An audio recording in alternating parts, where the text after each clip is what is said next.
Yet Martin Mikla, 2 people Mikla representing 1 electorate long country, lo leading people below you. Papa God plan the time suppose Mikla fail na you got shortcoming. Mikla pray long forgiveness. Mikla pray too long. Plan the blessing below you.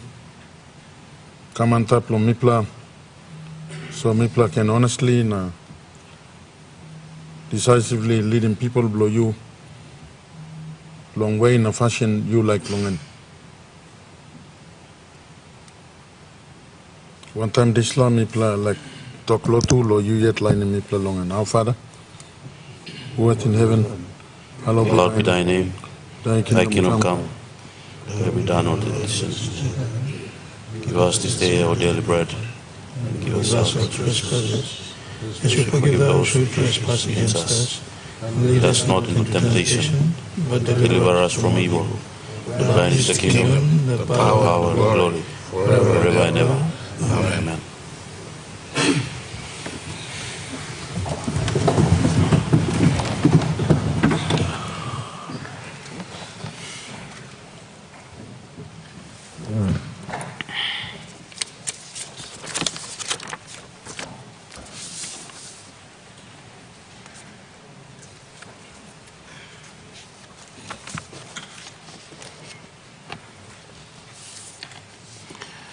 Honourable members, I wish to inform the Parliament of the death of Honourable William Samp, Member for Goilala and Minister for Commerce and Industry, on 3rd March 2022. On Thursday, 24 March 2022, the casket of late Honourable Member William Samp will lie in the Parliament chamber.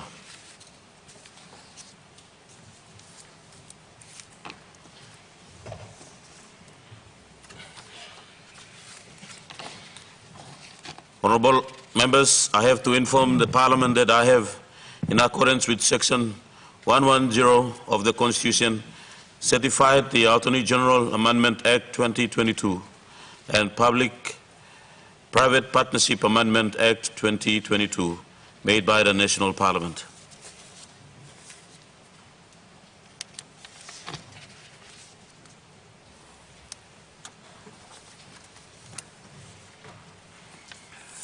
Honourable members, I wish to acknowledge the presence of the public gallery of delegates from the Western Provincial Government and local level government, President, Representative of Bewani, Utung One in Vanimo Green River.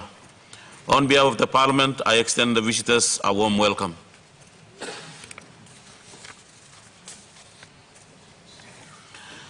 Clerk petitions, notices, clerk. The Minister for Lands and Physical Planning gives notice that he shall present a bill for an act to unify the law relating to the management of strata titles and unit plans and for related purposes. The Minister for Lands and Physical Planning gives notice that he shall present a bill for an act to provide for the registration of strata titles and for related purposes. The Minister for Lands and Physical Planning gives notice that he shall present a bill for an act to amend the Land Registration Act, Chapter 191, to make provision for the registration of strata plans and unit titles issued under the Strata Bill 2022 and for related purposes. The Minister for Lands and Physical Planning gives notice that he shall present a bill for an act to amend the Building Act 1971 and for related purposes. The Minister for Lands and Physical Planning gives notice that he shall present a bill for an act to amend the Land Act 1996 for related purposes. The Minister for Lands and Physical Planning gives notice that he shall present a bill for an act to amend the Physical Planning Act 1989 and for related purposes. The Minister for Lands and Physical Planning gives notice that he shall present a bill for an act to amend the Survey Act 1969 and for related purposes. The Minister for Lands and Physical Planning gives notice that he shall present a bill for an act to amend the Survey Coordination Act 1967 and for related purposes. The Minister for Lands and Physical Planning gives notice that he shall present a bill for an act to amend the Valuation Act 1967 and for related purposes. The Minister for Education, Research, Science and Technology and Sports gives notice that he shall present a bill for an act to amend the Papua New Guinea Sports Foundation Act 2005. Honourable members, question time. The Governor for ECPIC. Thank you, Mr. Deputy Speaker. My question without notice is directed to the Prime Minister, and this is in relation to voter registration leading up to the general elections.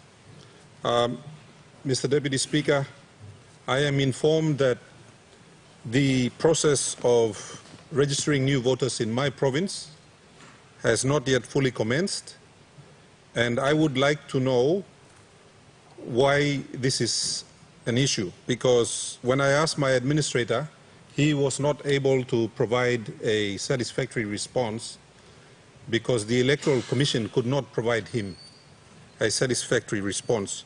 So I want to ask the Prime Minister if he is aware that the registration of new voters in ECPIC is slow. In fact, it hasn't even started, number one. Number two, given that the actual voting will take place approximately 12 weeks from today, do we have enough time to ensure that the new voters are placed on the common roll? And what will happen if these voters are not registered? Do we then revert to the previous common rolls, which we all know are fraught with problems? Thank you, Deputy Speaker. The Honourable Prime Minister. All right, thank you, Deputy Speaker. Thank you, Governor Long ECPIC for asking this question. Because I'm a specific long ECPIC in as far as the common role update is concerned, I will get the relevant information and facts applied on what is happening in ECPIC, as well as what is happening right throughout our country, in as far as the electoral roll updates, and also the election preparations. And if not tomorrow, then in due course, I will make that public announcements through Parliament or through the media. Thank you, Mr. Speaker. The Honourable Opposition Leader. Thank you, Mr. Deputy Speaker. Mr. Deputy Speaker, before I ask my questions, without notice, I wish to stand up to pay my respect and condolences to our late Minister for Commerce and Trade and member for Goilala, the late Honourable William Sam. Mr. Deputy Speaker, this member for Goilala is one fine member of Parliament. He was a performing member of Parliament and a performing minister. He will be a great loss to his family, to the people of Goilala, to Pangu Party, and I wish to also sincerely convey my condolences to Pangu Party and to the leader of Pangu Party, the Honourable Prime Minister, James Morobear, and also to the people of this country, as he has contributed so much in his capacity as member for Goilala and also as a minister in various capacities. Mr. Deputy Speaker, my questions without notice to the Prime Minister is in relation to our heads of missions overseas. Mr. Deputy Speaker, before I do so, let me read to the House a letter from the Permanent Mission of the Independent State of Papua New Guinea to the United States, dated 17th of March 2022. The letter is addressed to the Acting Secretary of the Department of Foreign Affairs and International Trade. Mr. Deputy Speaker, the letter reads, Dear Acting Secretary, this is to advise you that all the service providers for telephone, internet, and cable at the Chancery have been suspended their services due to non-payment of outstanding bills to the mission. We have also received a call from the office property owner informing us that they will start proceeding for eviction and will inform the U.S. State Department of their next step. The staff at the mission have not been paid since the first payday of January 2022. Bank of America had informed the mission last week that they will close the accounts of the mission due to negative balance in the account and the uncollected bank services fees. Mr. Speaker, Mr. Deputy Speaker, this correspondence says, I have had enough of living like this abroad, year in, year out. Embarrassingly put on a strong face for my country. When the landlords ask for rentals, local staff are not being paid, and we beg school fees not to suspend our children from going to school. Mr. Deputy Speaker, I have received the same story from our mission in our nearest neighbor, Indonesia, and our consul in Jayapura. They are virtually closed, Mr. Deputy Speaker. Our mission in Seoul, South Korea, has also closed their shop. I am told that this is the same embarrassing state of affairs in all our missions abroad, Mr. Deputy Speaker. These are our representatives, the representatives of the independent state of Papua New Guinea, Mr. Deputy Speaker. This is our face abroad, Mr. Deputy Speaker. What are we doing about it? And it is totally embarrassing, Mr. Deputy Speaker, to receive this kind of letter from our representatives who carry our face in our international missions abroad. Mr. Deputy Speaker, I have 5 questions in relation to this most embarrassing and most deplorable state of affairs of our missions abroad. Number 1, Mr. Deputy Speaker, is the Prime Minister aware of this situation? Number 2, if he's aware, why has he allowed this situation to happen? Number 3, when is this situation going to be rectified, Mr. Deputy Speaker? And number 4, is it true that the Prime Minister is planning a state visit to Indonesia in the near future? How will this visit be facilitated on the ground if the PNG embassy in Jakarta is virtually closed, Mr. Deputy Speaker? While our missions are in this deplorable state, Mr. Deputy Speaker, why has PNG government been spending tens of thousands of kina in sending delegations after delegation to Dubai for the last 12 months, Mr. Deputy Speaker? Can we have a report tabled in Parliament on the benefits of these huge delegations to Dubai? Thank you, Mr. Deputy Speaker. The Honourable Prime Minister. All right. Thank you, Deputy Speaker. May I talk? Thank you. I want to appreciate the question by the opposition leader. It's an important question, especially in terms of our missions who are representing our country in the bilaterals and multilaterals meetings or programs that our country needs to run offshore and overseas. I want to assure our country that we, as government, take knowledge of the fact that most of our missions are trying to catch up with many of the legacy that has been outstanding for so long. Some of the rentals, some of the bills goes back many, many years, and just like many of the cleanups that we've been doing, we've been cleaning them up and they're catching up on us. When we send in money to sort out, to keep the missions running, they are also trying to catch up on outstanding bills that they've been carrying for many, many years. So that problem has been noted, and we are aware of this problem in response to his first question. And the second question, is he allowing it to happen? We're not allowing it to happen.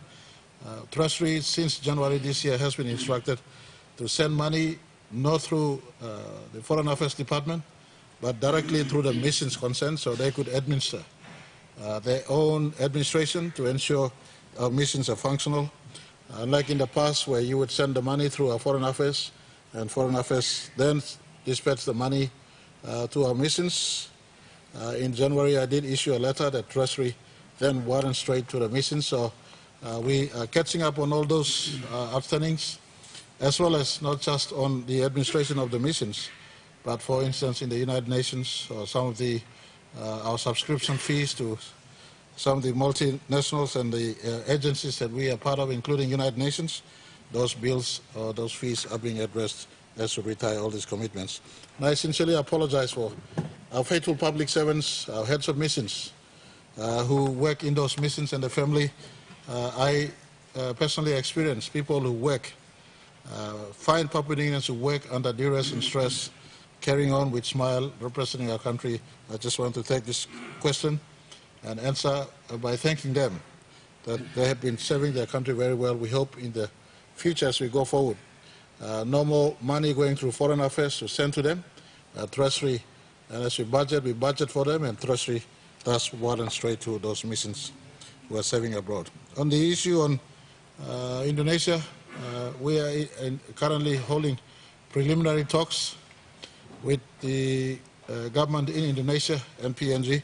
There's a conversation for us to ramp up our relationship with Indonesia, especially from a trade perspective. Indonesia is a country of 270 million people.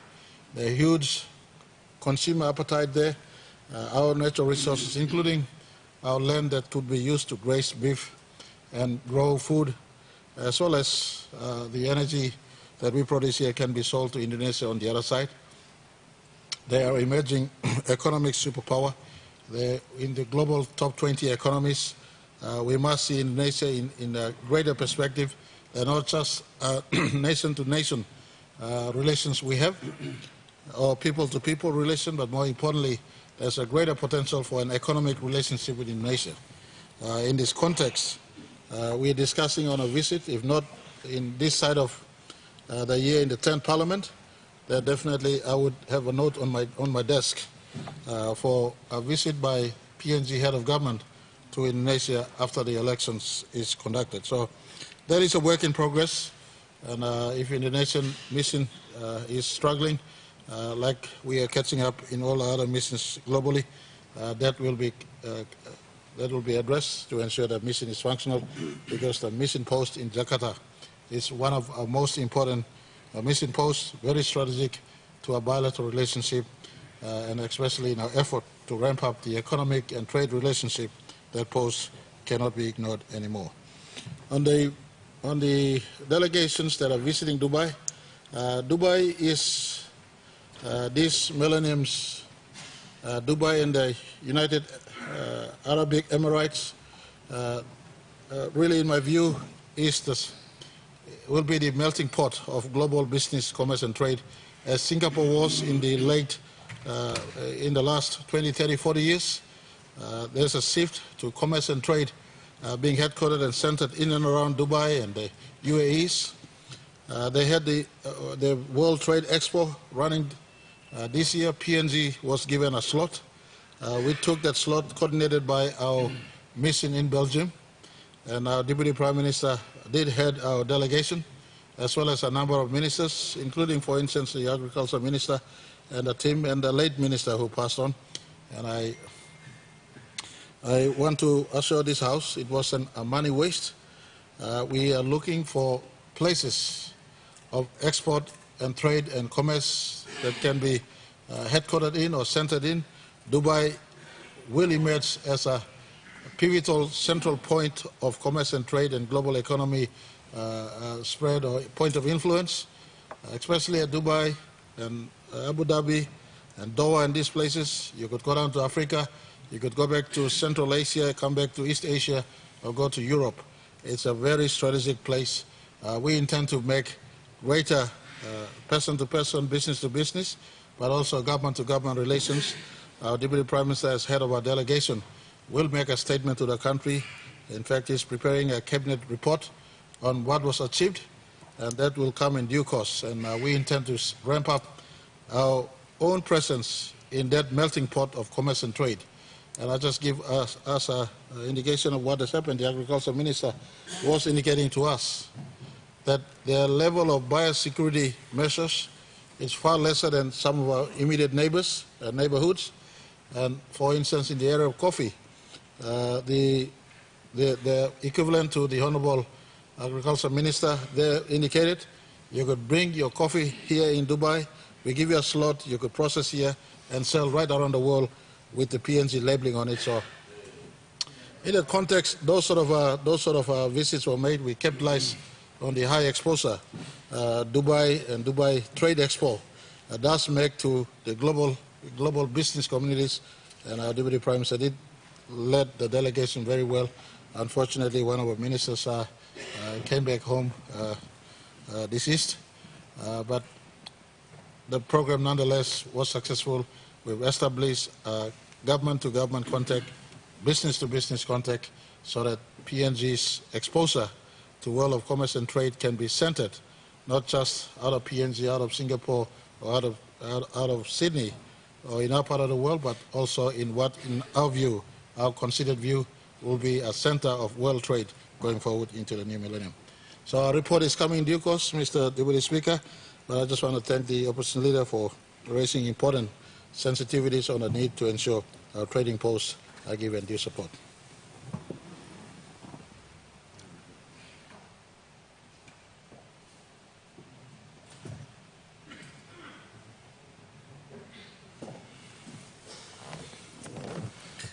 The Honourable Member, the Honourable Governor for Enga.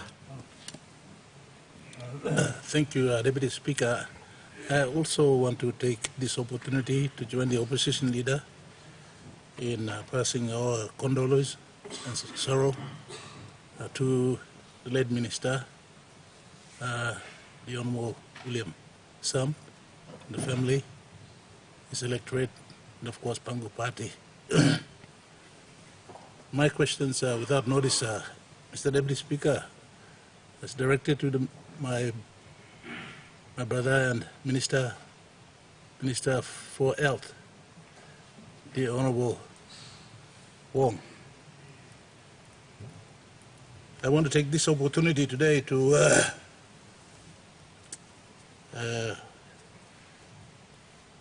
acknowledge and appreciate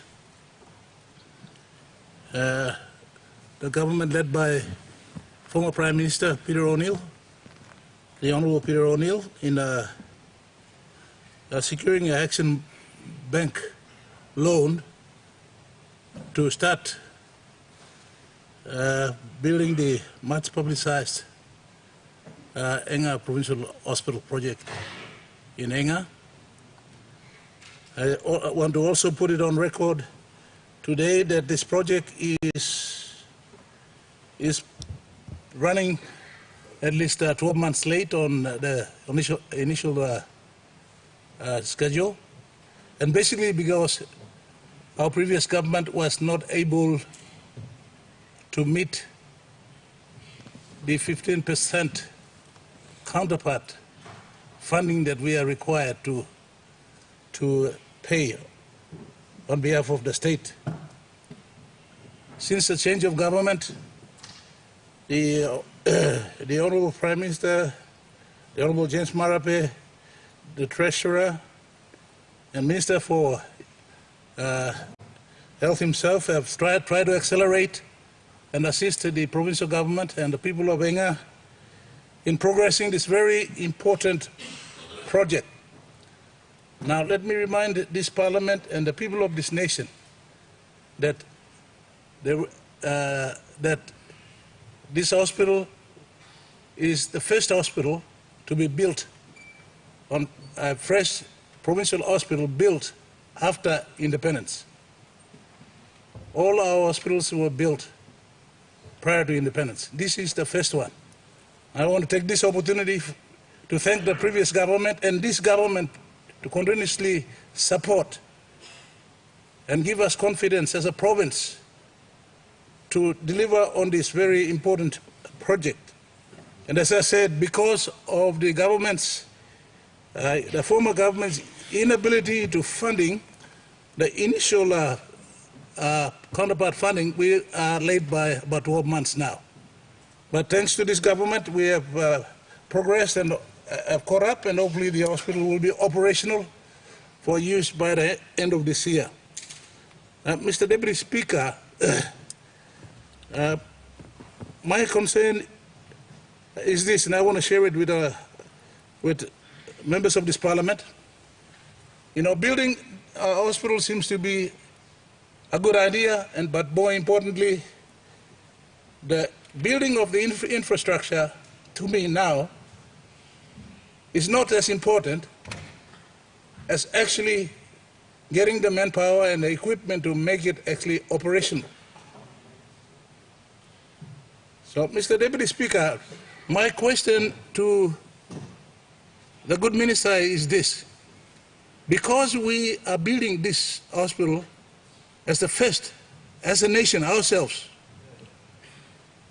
it is important for you to direct your department to work with our people on the ground in Enga province so that we can try and utilize this massive investment by the nation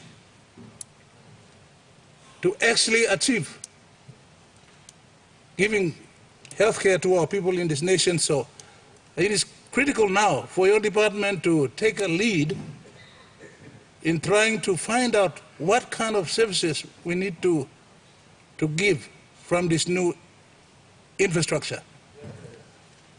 Otherwise, Mr. Deputy Speaker, what I see is that we will have a white elephant up there, and the usage may not equal the effort and the resource that we have put in.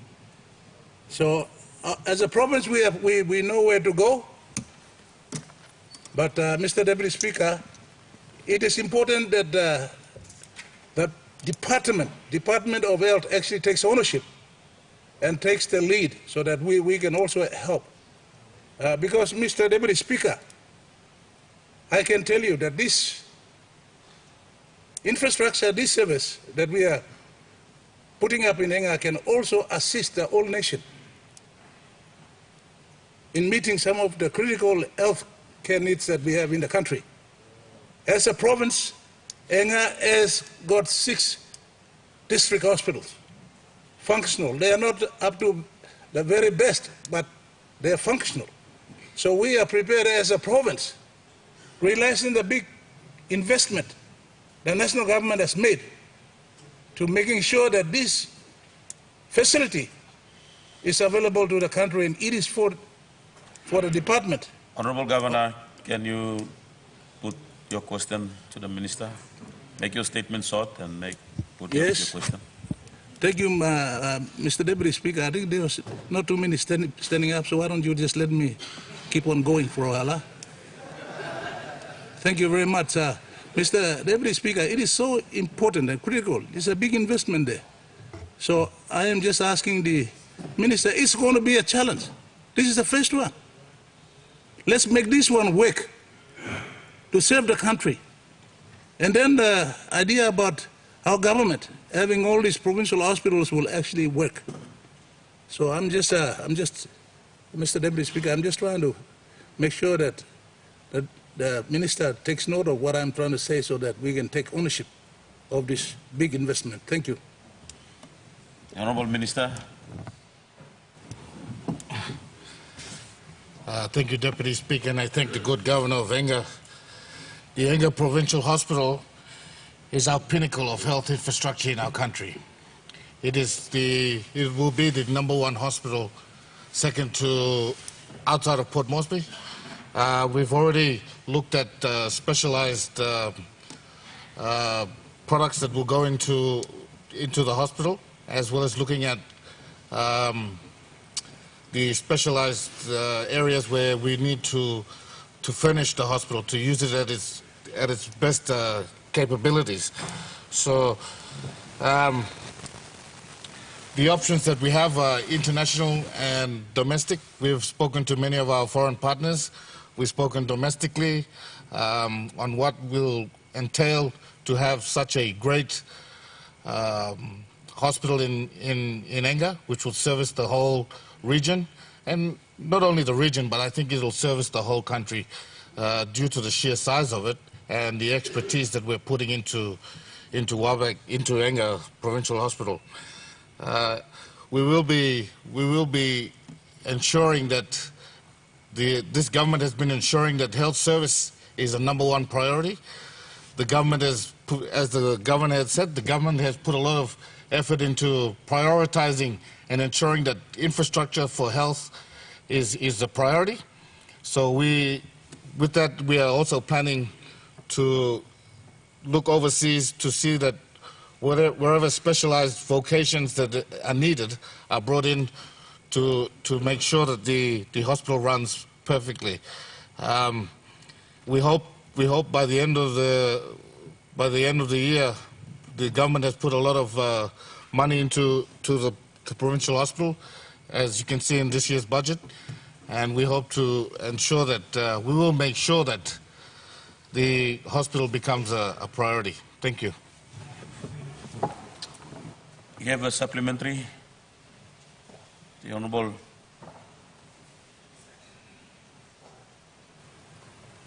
Thank you. Governor. Thank you, Deputy Speaker. My supplementary question to Minister for Health. As the Minister, and we all fully aware, I thank the Prime Minister for his visit during last year to Kimbe, and we did a groundbreaking for Kimbe Provincial Hospital. Can the Minister for Health, Honourable TVWAN, also update us the status of the construction for Kimbe Provincial Hospital through arrangement with European Union funding with WAMET? Thank you. Honourable Governor, that question is like not a supplementary, it's a new question, but you already asked the question, so I'll ask the Minister to respond to you. Thank you, Deputy Speaker. I thank the good Governor of Western Britain for his question. It's pretty ironic that today we spoke to the members from the Department of Treasury, Department of Health, and the Department of Planning to ensure that the project goes ahead. We spoke to the WAMET people, the European Union people that arrived last week, and we're just tidying up a few issues with Treasury, and we will go ahead to make the announcement on when they will start work in the coming months. Thank you, Deputy Speaker. Honourable Member for Abao. Mr. Deputy Speaker, I wish to ask a question without notice to the Minister for State-Owned Enterprises, but since he's not there, whether I will reserve my right or we are running out of time, I might just ask the Prime Minister. It's a very simple question, so if I can ask the Prime Minister. Honourable Member, if you wish to ask the Prime Minister, you can direct the question to Prime Minister. Thank you. Mr. Deputy Speaker, this is in relation to the Kupiano Town water project. 8 years ago, the Abao District Development Authority invested 300,000 kina to the water PNG in our hope to counterpart the World Bank funding so that the Kupiano Town, because it is growing very fast, could have a reliable water supply to its residents, including the new hospital that we are about to open early this year, very, very soon. And so, while I was still in cabinet, I was made aware by the minister that the cabinet did approve the action plan for water PNG between 2008 and 12, and again in 2018. And in that plan was the Kupiano water supply. The cost was about between 10 to 14 million, so we gave 300,000 to counterpart that component. Then in December last year, Mr. Deputy Speaker, the KCH issued a 10 million kina to the Central Provincial Government for water supplies in Central Province for unplanned water projects, while the Kupiano water supply planned and submitted 300,000 has still been waiting for 8 to 10 years. And I was going to ask the Minister, when will that program be implemented? And if not, can we have our 300,000 reimbursed back to the above DDA? Thank you. The Honorable Prime Minister. All right. Thank you, Deputy Speaker. Let me say thank you to the member for Abba for asking this question. I will get the KCH people through the Minister to find out what has happened to your counterpart funding and where the plan is. You may not need to withdraw the 300,000 kina. We will follow up to ensure that Kupiano town also get what was originally earmarked for. Thank you. The Honorable Governor for East New Britain. Speaker, a question below me, no stop below notice paper, but I'm directing my question to Minister for Works. At the outset, Deputy Speaker, I would like to say thank you on behalf of the people of East New Britain, the provincial government, to our good Minister for Works, because he expanded within the last 3 years 13.8 million kina photo machines. Ibigin pala through the program belong JICA. Now, I appeal to him that, he gives a duty statement to the Works Department so my provincial government can fully utilize those machines. Minister, I think there's a number 3 times in long the Honorable House, long ask him, there's a question long all roads blow pala, long province. All roads blow pala. There's one important road which comes under the national government, and that is the Kokopo-Rabaul Road. Minister, plenty time, Mipalay Harim, we are spending hundreds of millions to connecting Papua New Guinea. And this very simple road for my province, it's about 18.5 kilometers. A walk below national government belongs straight in here. After those 2 flash flooding, 2018, we make a proper submission to the national government below fixing the road. Yes, simple road, well, Kokopo, airport, they go down, semi-go it's been well looked after. But this very important economic road from Rabaul to Kokopo, Emi Bakarapol Kitaya. And my question will be very short. What am time to do, but you put him the money along the road, now you fix him now because it is a national government road. Question Thank you. The Honorable Minister for Works. Thank you, Deputy Speaker. Thank you, Governor Blong, East New Britain law. This is an important question I may ask him. 2 pla. 1 pla me talk long on equipment where JICA giving you me or some grant, especially law disaster all provinces. East New Britain exim all equipment whereby look out in New Guinea Islands. All equipment and all equipment block government. East New Britain provincial government or member blow one blood district or blow you mill utilizing. So suppose provincial government got some money, or suppose district got some money, now you like using PDD equipments, all workman blow you blow country or works. Managers, works engineers, all of this staff. Go sit down want them all. Now, talk our law or some legally 1 ceiling staff, na mibla need him mibla law. I'll be mibla law working all work. Equipments and department by Inon have released him ego long all private man.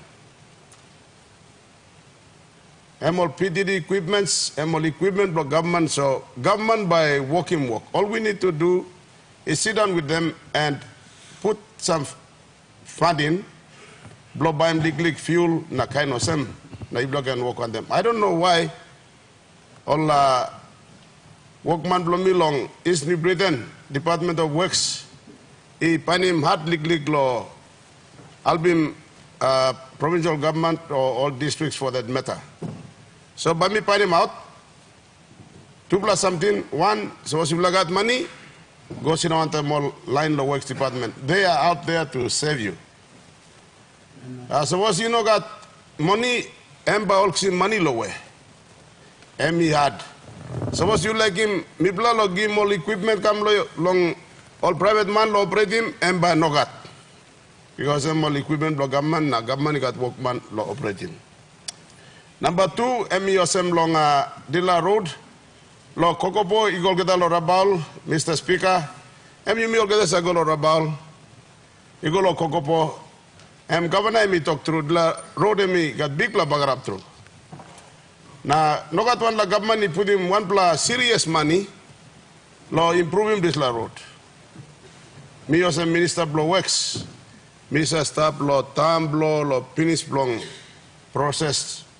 Block government and work blow me blow walking road.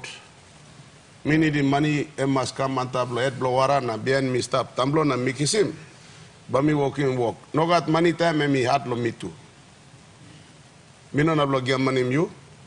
So was all get the government blame me put him sampla money blow walking maintenance blow all get the road inside the country. I'm not a problem. I'm me blabba walking model walk.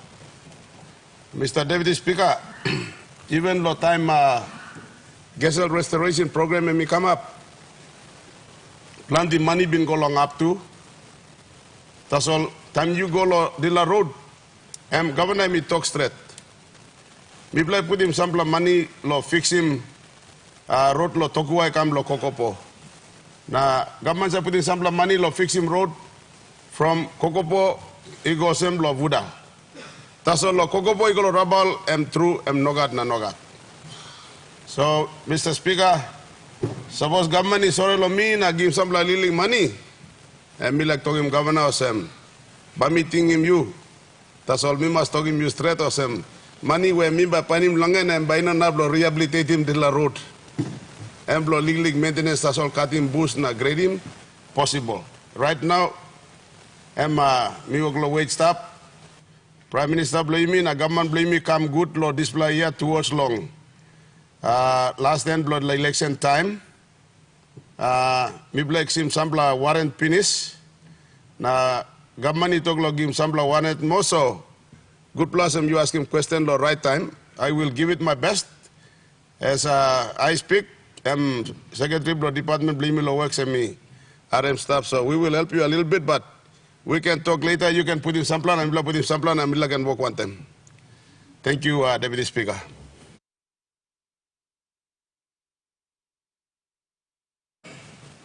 We wish to, on behalf of the people of Oro, pass my sincere condolences to the family of the late William Sam, the people of Goilala that he represented very well, the Pangu Party, and indeed the people of Papua New Guinea who have lost a great leader. He was small in stature, but he was a giant as a leader. So much negativity is often said about leaders of parliament, but I want to take this opportunity to acknowledge the good work that the late Honorable William Sam perpetrated and carried out vigorously whilst he was a member of parliament in his capacity, in his various capacities. I want to put on record that he was a man who was very punctual. He was disciplined in the business of government. As a leader, he was always early, and he met the expectations of his electorate and people with dignity and great energy. We will all miss him here. I echo what the leader of the opposition stated in acknowledging the type of leader that the Honorable William Sam was and the exemplary leadership that he demonstrated for all of us here. Mr. Deputy Speaker, my series of questions are directed to the Minister for Environment. But first, I would like to also take this opportunity to wish all of us and all forest people in this nation. We are a forest nation. We house the third largest rainforest in the world, on 0.05% of the world's real estate, but housing 7% of the world's biodiversity, producing enough oxygen for 80 million people. something we should be proud of. 25% of the world are forest people, Deputy Speaker. We are forest people. Yesterday was International Forest Day. It was designated International Forest Day on the 28th of November, 2012. And I would like to state that we should make an effort to celebrate this day as a forest nation every year and ask the relevant ministers, our government, to please take note so that this date can be recorded and celebrated every year as forest people. I know the good Minister for Forest is taking note, and he will ensure that this happens when he returns. My questions are to the Minister for Environment and Conservation. There are a series of questions. One, the question is in relation to COP26, where it was announced that a total of $17 billion was allocated for forest nations. $17 billion. This was to curb illegal deforestation. This was to put in place policies to protect, conserve, preserve forest environments.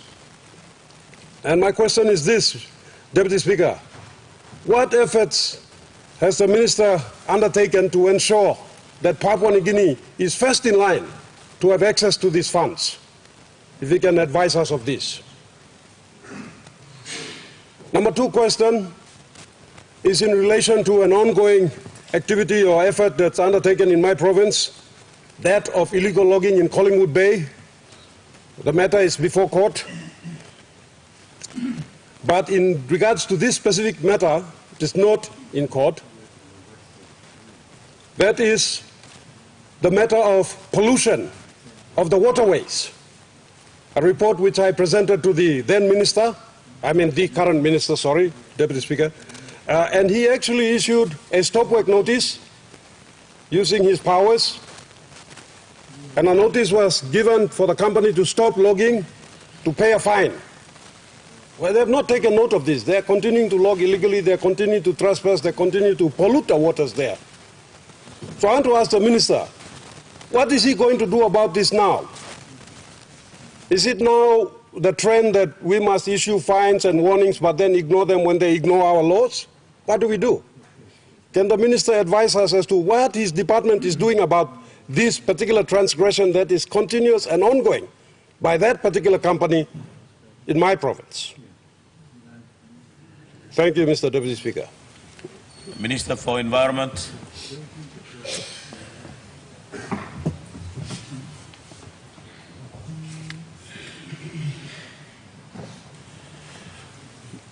Thank you, Deputy Speaker. I'd like to take this opportunity to thank the good governor for asking this series of questions.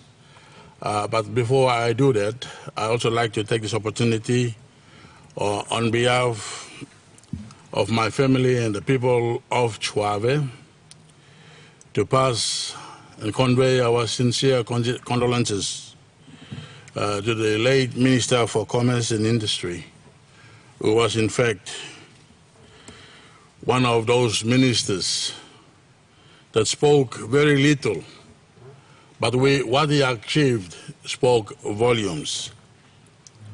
Having said that, I also take this, I'd like to basically come back to the series of questions that the good governor had asked. Yes, arising out of COP26, I've got a ministerial statement which basically I will present during this session of Parliament, which will basically outline some of the steps that we are taking to address that, to address some of the issues that he had raised. But the fact that he had raised those questions, what I would just want to inform members of Parliament is that we have concluded our framework in which we have come with as to how the state could benefit and participate and claw from this 17 billion, in fact it's 100 billion USD that has been allocated as part of global climate funds. Under the framework, there will be a structure that will be very elaborative, because today, under RED+, we have both the voluntary carbon sales arrangements, and also we have the compliance arrangements.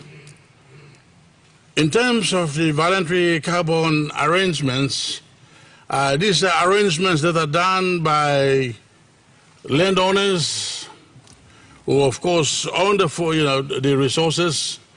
They themselves have engaged with developers outside of the country and come up with an arrangement as to how they would want to go and participate in carbon trading. Whereas in the compliance of which we, or the arrangements that we now are advocating, and the fact that this will be designed as part of this framework, is so that the state will claw back. Simply because under the present arrangements, the state has got no visibility whatsoever. Under the voluntary arrangements, as well as any other forms of activities that's going on. This is the reason why we have come up with a framework, of which I am pretty sure that my department will be presenting it to CACC, which will come into cabinet. Under that framework, it will spell out whether you go on the voluntary carbon sales, or for that matter, under the compliance, where we value, under the compliance, we would like to value all our carbon stock in this country. Honourable Minister, we have a point of order. Governor, what's your point of order? Deputy Speaker, with due respect to the Minister, the question had nothing to do with carbon trade. In fact, I've got a series of questions about carbon trade and how that industry is being poorly managed in this country, and I'll ask a series of questions later this week. But the questions I asked now were in relation to what the Minister was doing about the $17 billion that were offered for forestry purposes, forestry nations, etc. And then the second question was, what's the Minister doing about the stop work notice that he has issued for the illegal logging in my province by a company operating illegally in Collingwood Bay, of which the company has completely ignored his notice and are continuing to work with complete contempt and defiance of our laws. Very simple. If you can just answer those and then hold his comments for the carbon trading matters for later, because I will ask him a series of questions about that particular industry and how it's been poorly managed by especially his officers in his department. Thank you, Deputy Speaker. Honourable Governor, you seem to be repeating your question again. The Honourable Minister, our question time has already left, so can you just get straight to now, what I am trying to say is that how the state will claw and have access to those 17 billion kina and all $17 billion and any other funds that are there out in the world as part of global carbon markets, or instead of global, sorry, the global climate funds. This is the framework that is going to come before cabinet that will basically spell that out. This will prevent cowboys from coming in through the back door, through the windows, up through the roof. This is basically what is going to happen. On the second question, Mr. Speaker, what my department could have done, we have done that, and that is that we have penalized them. But they are operating under a permit that has been granted by the Forestry Department. I cannot assume the responsibility of the Forest Minister and basically terminate the timber permits, because this is not within my mandate. Thank you, Mr. Deputy Speaker. Thank you, Minister. The Honourable Prime Minister. Mr. Speaker, pursuant to statute, I present the report and recommendations of the Electoral Boundaries Commission 2021.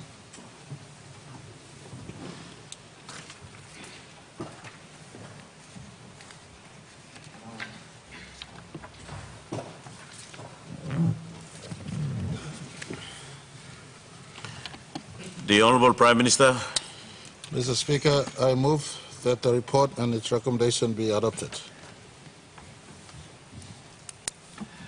Question is that the motion be agreed to. Those in favour say aye. Honourable Prime Minister. Mr. Speaker, Today marks a significant day in the history of our country, where I stand before this honorable house of our people with greatest humility and honor to present the 2021 Electoral Boundaries Commission reports and recommendations and the maps.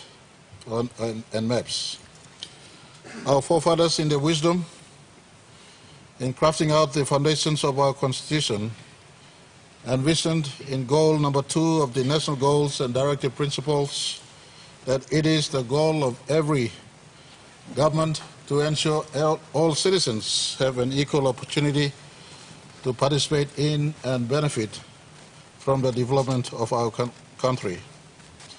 In doing so, they also foresaw the need for a fair representation of our people on the floor of Parliament in light of our growing population by laying the foundation for periodical reviews of electoral boundaries every 10 years under Section 1 to 5 of our Constitution. The Electoral Boundaries Commission is mandated constitutionally, to carry these reviews and to make the appropriate recommendations to Parliament. The first Electoral Boundaries report and recommendations were approved by Parliament in 1977, which resulted in the creation of the present 89 electorates. Mr. Speaker, each and every member of this House has to bear in mind that our population increases. After every 10 years, we do the measurement. In 1977, our population was at 2.3 million, Mr. Deputy Speaker. Currently, it is estimated our population has grown to over 8 million people and increased by 300%. However, since the first Electoral Boundaries report and the recommendations were approved by Parliament in 1977, the number of the open electorates in our country have remained the same. Other reviews and recommendations, were done by the Electoral Boundaries Commission in years 1981, 1986, 1991, and 2006. All these reports and recommendations were rejected by Parliament, and mostly the rejections were based on politics than facts and statistics. From 1977 to 2021, the boundaries of the open electorates have not been altered or changed to coincide with the population growth. This has created a situation where successive governments have not been meeting the goal number 2 of the National Goals and Directive Principles, where all our citizens should participate equally in and benefit from the development of our country. For example, according to the 2011 National Census, Lagai Pogora in Enga Province has a total population of 158,873 people, whilst on the other hand, Rabaul, now good people in Rabaul, has a population of 39,837 people. With the disparity in population, both electorates, however, receive the same DSIP funds, for instance, and the national government allocations. This is the inequality faced because of our growing population at the moment. In June 2021, the Electoral Boundaries Commission started the review exercise in all our provinces in the country, which was concluded on November 2021. The 2021 EBC report and recommendations have been compiled and is now ready for presentation in Parliament for Parliament's consideration. In accordance with the relevant provisions of the Organic Law on provincial and local level government elections, the EBC was rolled out in the following manner. On June and July 2021, awareness on stakeholders was conducted, where the views and submissions were invited. And that includes us as members of Parliament and our districts. On July 2021 to September 2021, fieldwork, public inquiries and consultations were conducted nationwide on all 22 provinces in our country. On October 2021 to November 2021, a draft public inquiry report was compiled and the public was invited to make final submissions. On November 2021, the ABC compiled its reports and recommendations with draft maps demonstrating changes in the boundaries. Mr. Speaker, the main consideration in the EBC report and recommendation is the population factor, apart from geography, meaning the space in between or the space or the size of the districts. From the exercises conducted, the EBC made a finding that 89 of the current electoral boundaries or electorates based on population density may qualify for new open electorates. However, given the limited number of electorates allowed under the Constitution and the organic law, only the top 13 electorates with the highest population density were recommended for the creation of the new electorates. From these 13 electorates, EBC has consulted with the Electoral Commission on its ability to conduct elections for all the proposed 13 electorates, but the Electoral Commission has indicated that it is not prepared and that it is unable to conduct elections for all of these 13 proposed new electorate at once or for the 2022 national general elections. After further consultation with the Electoral Commission, the EBC has recommended the following 7 electorates to be redistributed and for the elections of each of these electorates to be conducted in the 2022 national general elections. The proposed new electorates to be split from existing electorate, those that qualify with no administrative changes. The 5 or the 7 are recommended. Firstly, split of middle fly to create a proposed delta fly electorate, of which Balimo Urban LLG, Bamu Rural LLG, and Aramia Gogodala LLG and Fly Gogodala LLG would be created in 2011. There were 50,859 in this specific area. Projected population in 2021 would be 67,000 plus.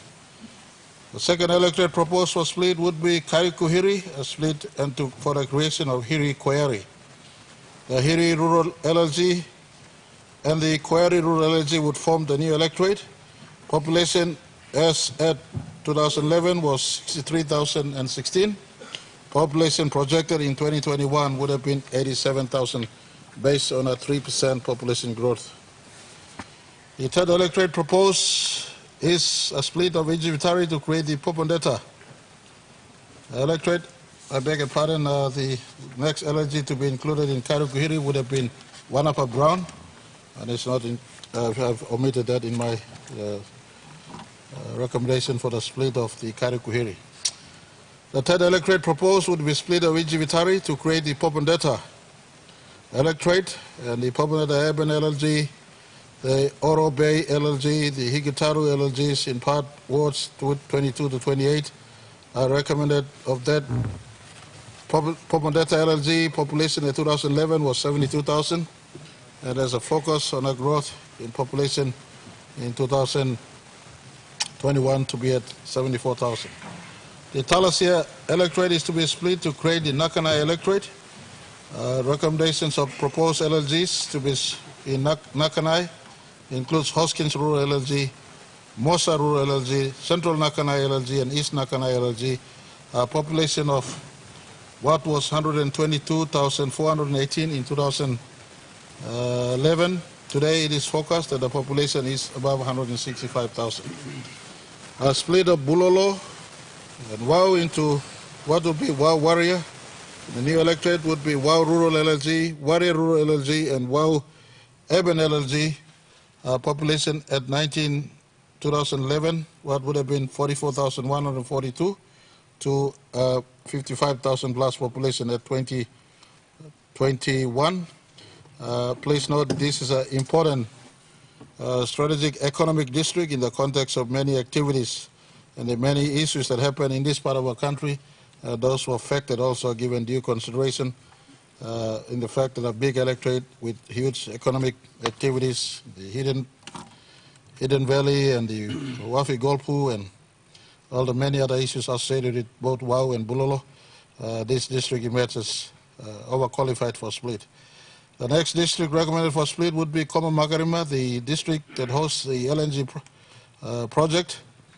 A split of Komo to be a new district to be called Komo Hulia, which will then look after the LNG area, the lower Wage and the Upper Wage electorate would have what will eventually be a 48,000 plus district from what was a 35,000 plus in 2011. Next big electorate to be split would be Lagai Pogara. The Pogara gold mine would be on its own, Pogara Paila. You'll have Paila Hewa Rural LLG, Pogara Rural LLG, Pogara Eben LLG, and Maip Mulitaka Rural LLG, a population of 84,242 in 2011 to a possible 126,000 plus population in 2021. The EBC has also recommended for the following 6 electorates to be redistributed and for creation of the 6 new electorates below to come into effect in 2027.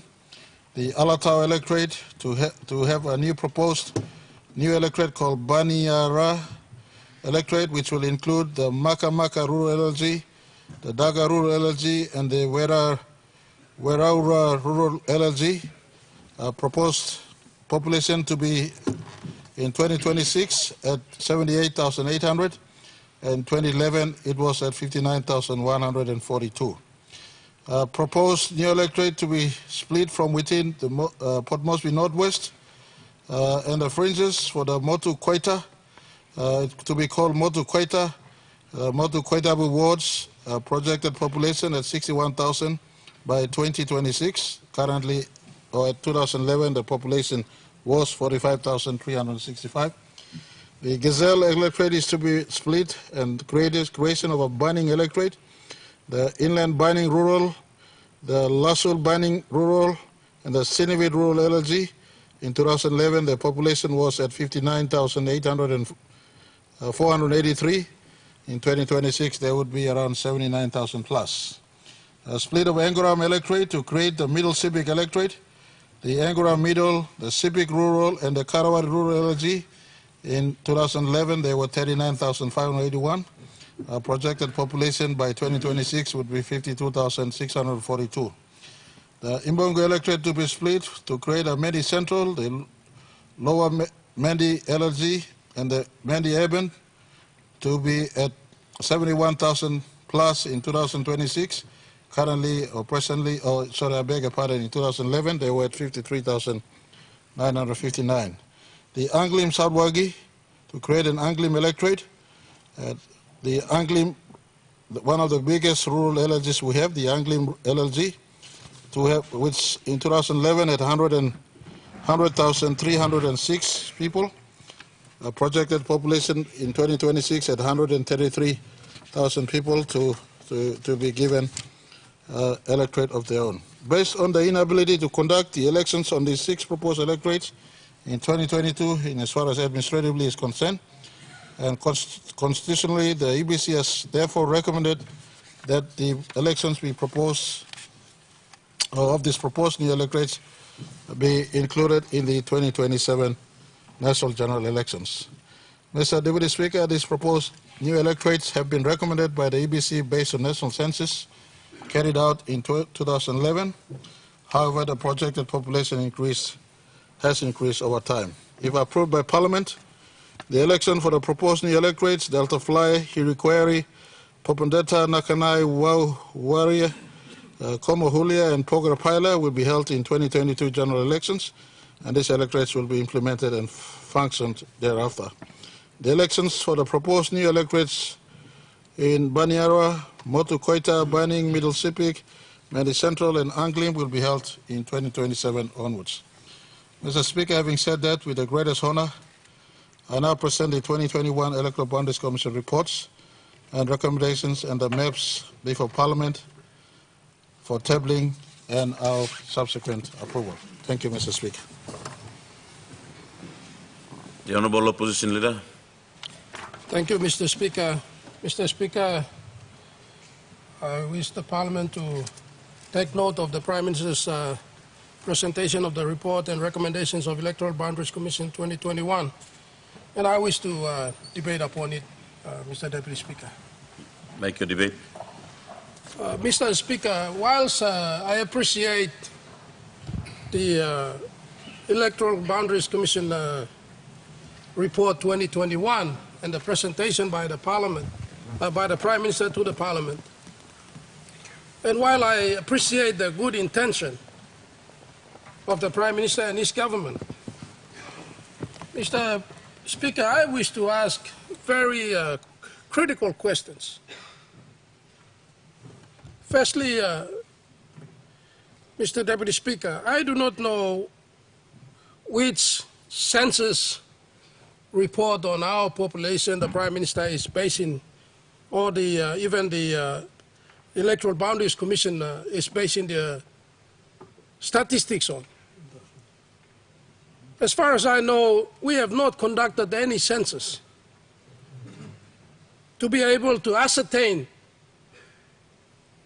what accurate population is found in the existing electorates, in the existing wards, in the existing LLGs, and in the country.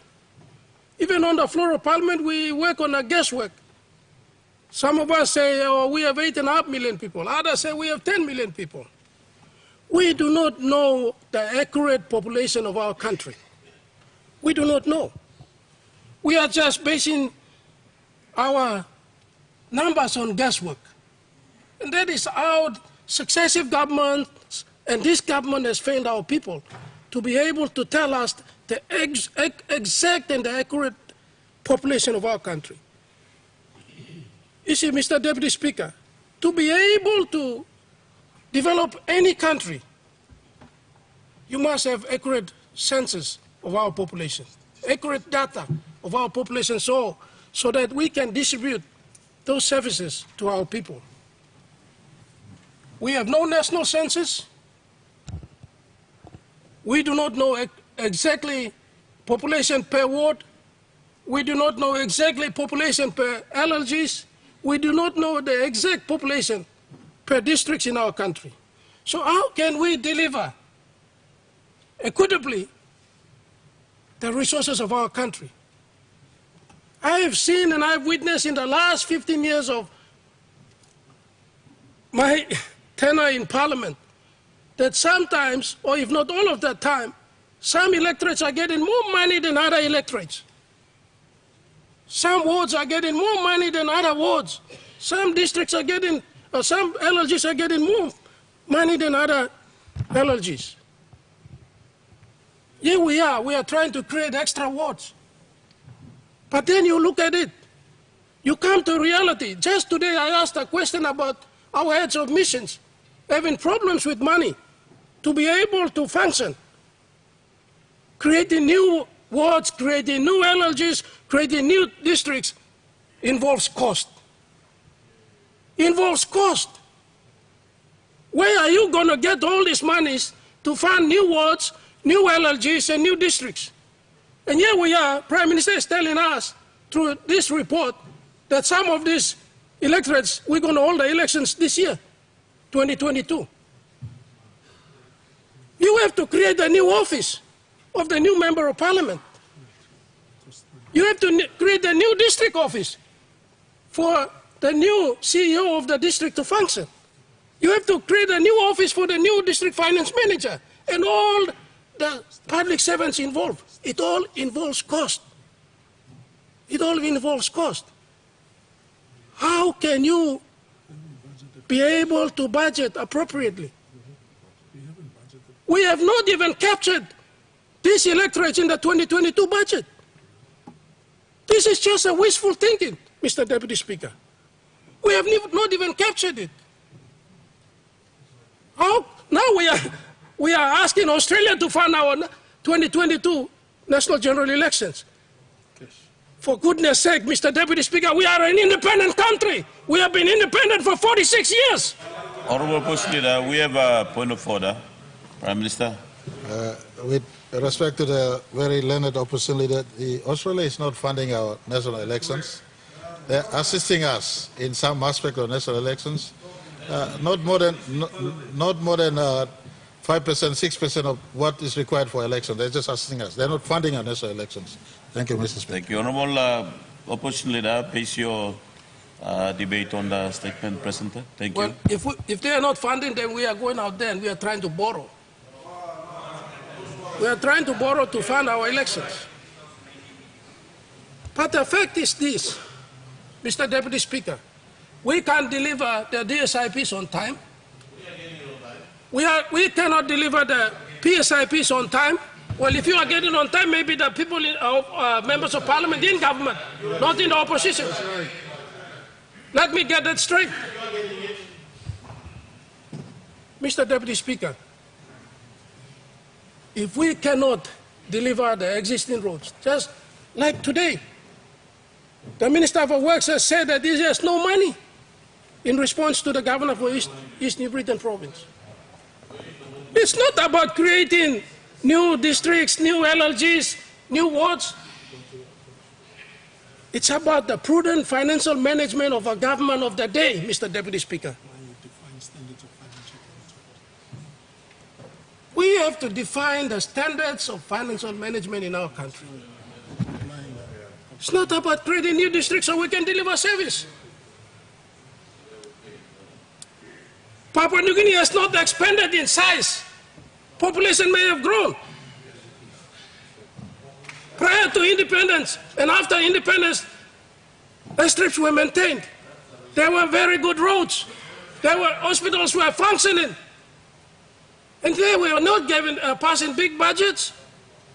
Today we are passing 17 billion, 18 billion. This year is 22 billion. And yet we are still looking for medicines in our hospitals. There are no beds in our wards. Our schools are suffering. Even the teachers cannot get paid on time.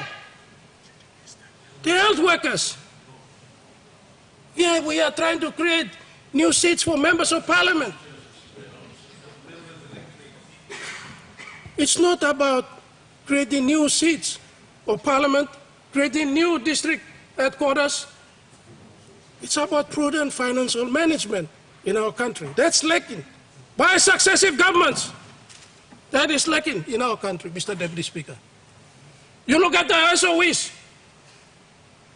We have created too many white elephants in the SOEs, creating jobs for the boys. I never did that. I was never a prime minister. I was only in there for less than 12 months. Who created all this? That's where the cost is. Job for the boys. Look at the agriculture sector. Look at the agriculture sector. Too many boards, too many CEOs in agriculture sector alone.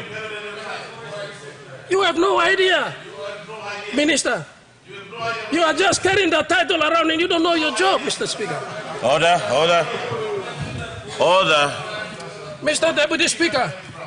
Honourable members, let the opposition I would finish debate against creating any new electorates, new districts, new wards in the country. We have to first get how we manage our economy first. That's priority number one. How we manage our own economy.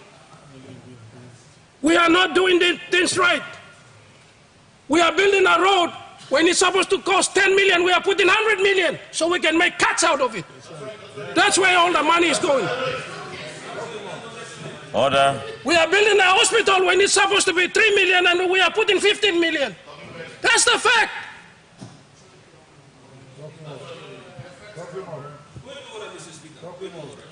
Honourable Minister, what's your point of order?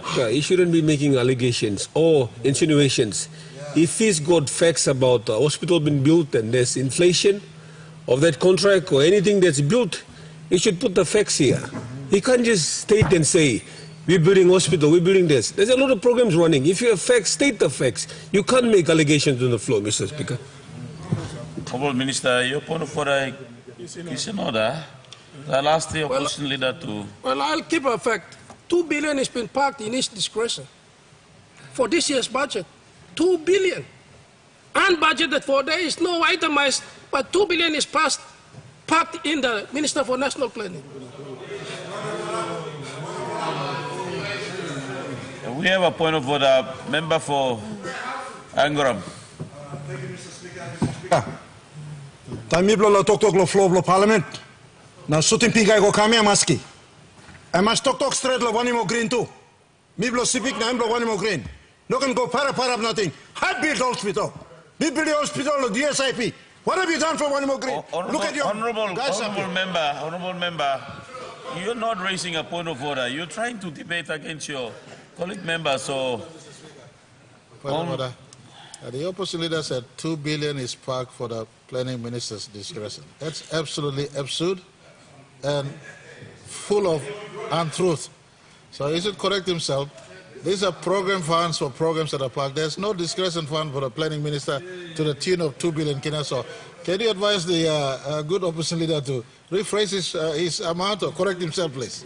Honorable Prime Minister, the Honorable Opposition Leader, since then the Prime Minister have made it clear to you, you get your debate around the point of the electoral boundaries. Thank you, Mr. Deputy Speaker. If I have not read the budget books right, there is 2 billion in national planning under the discretionary of the planning minister. But anyway, let me get to the point.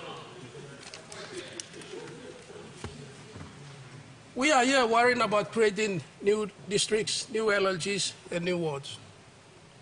Mr. Deputy Speaker, I don't know how we're going to fund these new wards, new LLGs, and new districts.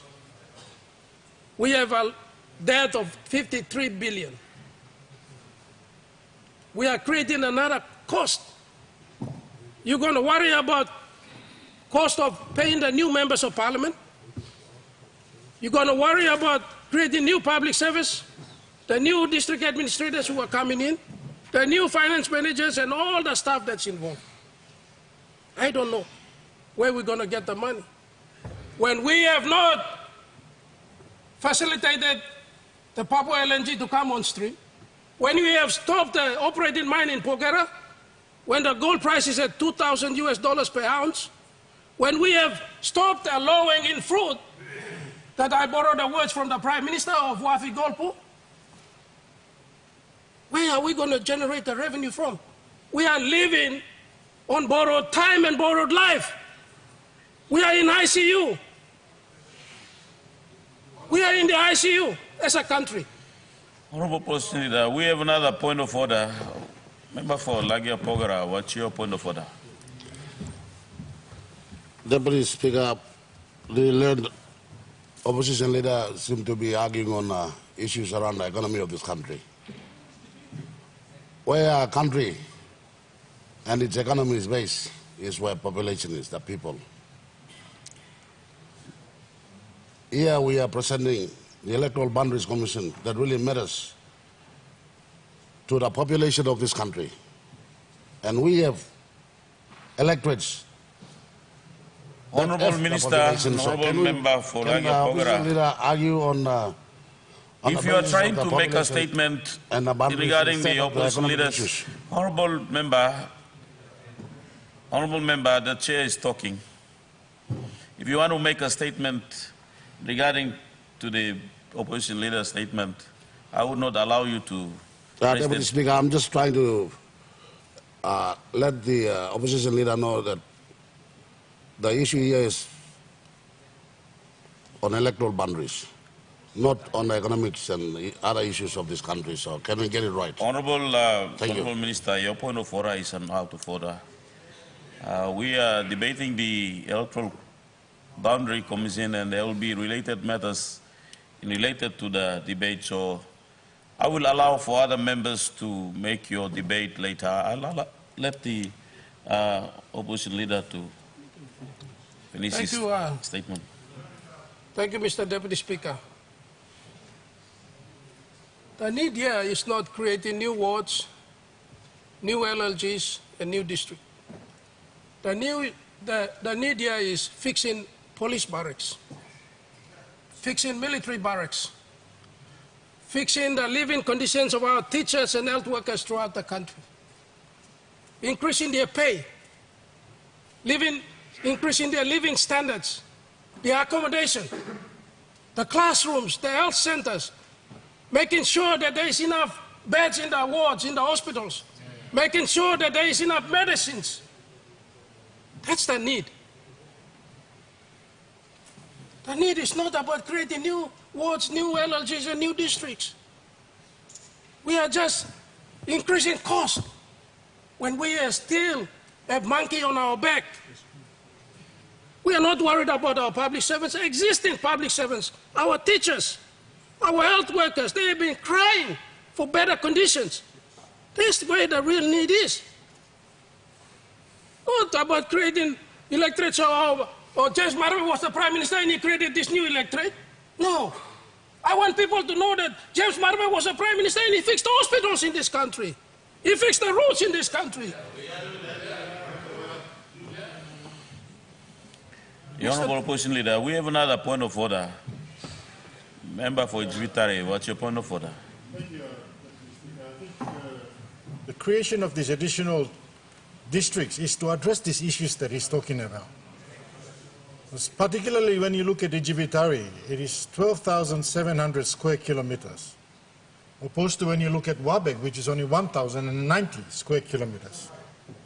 So when we are looking at trying to address these issues across the district, by allowing the new districts to come in would allow us members to correctly service this district. The Honourable Member, I will allow you to make a debate in related to your comment, as your electorate has been mentioned in there, so I'll allow you. The more you all raise point of order, you're making the opposition leader repeating himself over again, and you all will still be. So just allow him to finish his statement. Thank you. Thank you, Mr. Deputy Speaker. That point of order which you just ruled out of order is total fallacy. It's a false belief, Mr. Deputy Speaker. What I'm talking about is reality. You go into Gordon's police barracks. It's in the appalling state. You go to Mari barracks. The barracks should be condemned. You cannot live in those barracks. They don't even have 3 pairs of uniform to wear to perform their duties. We just pulled out mobile squad units from Ella because they cannot get paid their allowances. These are facts. These are facts we're talking about. I'm appealing to all you members of parliament not to support this bill. Not to support this bill. Don't support it because you have to follow the Prime Minister. You have to look at it very carefully. The cost involved in creating this new electorates, new administration. It's not a joke. It's a reality. We can't even manage the existing problems that we have. Now we are trying to create more problems for ourselves. Then we start to blame successive governments. Successive government. Forget about blaming successive governments. Who was in the successive government? Ask those questions. I was only for 12 months. I didn't have the benefit of 7 years or 3 years. I never had a benefit. 12 months, it was all impasse. Everybody knows that. It's a record. Give me opportunity and you'll see how I will run this country. Give me that opportunity. Because I will start to address the real needs of our people and not creating problems for our people. That is the fact. We are looking away from the needs that our people have. Even our kids. They cannot attend school. This year we put 600 million.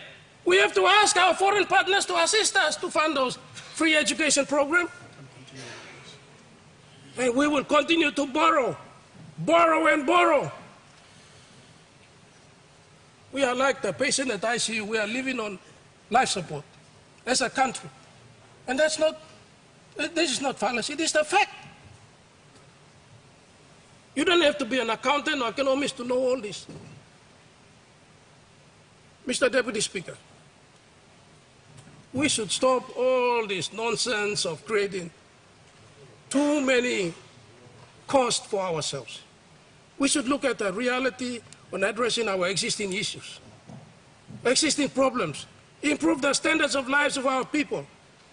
We need to make sure that we build hydros so we can supply both water and electricity at the same time, not creating a new member of parliament. It comes with all the perks and privileges. And that's where the cost is going to be. You're saying you're going to use this to, deliver service. I tell you on this floor of Parliament, 22nd of March 2022, you're never going to fix those problems. You're just going to create more problems. Mark my word. You're going to create more problems for ourselves as a country. Let's look at the reality. Conduct a proper census. Based on the proper census, you have the data. You have the data, then distribute the services equitably. Equitably. Not building one hospital in the country and leave the rest out. Not building roads and sealing one section of the road and one section of the country and leaving the rest out. We have to be equitable. It's in the preamble of our Constitution. Fair and equal distribution of wealth. Then we improve the standards of lives of our people. Not about creating new wards and new LLGs and new districts. I go against it. Our roads are in bad condition. That's where the money should be going. We should be shutting down some of those desks in the Agriculture Department. We should be shutting down some of those white elephants in SOEs. There's no need for them. We appoint CEOs and chairmen and they are living in luxury. And yet our teachers, our health workers, our policemen, our defense force personnel, our CIS personnel, and our foreign missions, they're still crying for money. They don't have the services. Telephones are cut. Now we are trying to create more problems, Mr. Deputy Speaker. I'm really sad that Prime Minister, in his wisdom, could bring this paper to the floor of Parliament. I would have rejected it outside before bringing it here. Because there's no point to bring this to the floor of Parliament. The new seats that you say that you're going to have elections in 2022, where's the office of the new member of Parliament? You have to renovate this Parliament again. Where's the office of the district administrator in that district? Juaca and Ella are still struggling to create a province. There's no headquarters in Juaca as yet as we speak. I flew over it. You only saw a grading over there, trying to create a Juaca provincial government. There's no building, no structure. It's a joke. And it's passed 12 years ago, or 13 or 15 years ago, to create Ella and Juaca. Honorable Opposition Leader, we have a point of order. Governor of Juaca, what's your point of order? Deputy Speaker, I just want to make a mention here that I have a province existing. It's 10 years old. I have functions of all government operating. I have a provincial headquarters. I have everything other provinces in the country have. It's misleading for the opposition leader to make this statement on the floor of Parliament.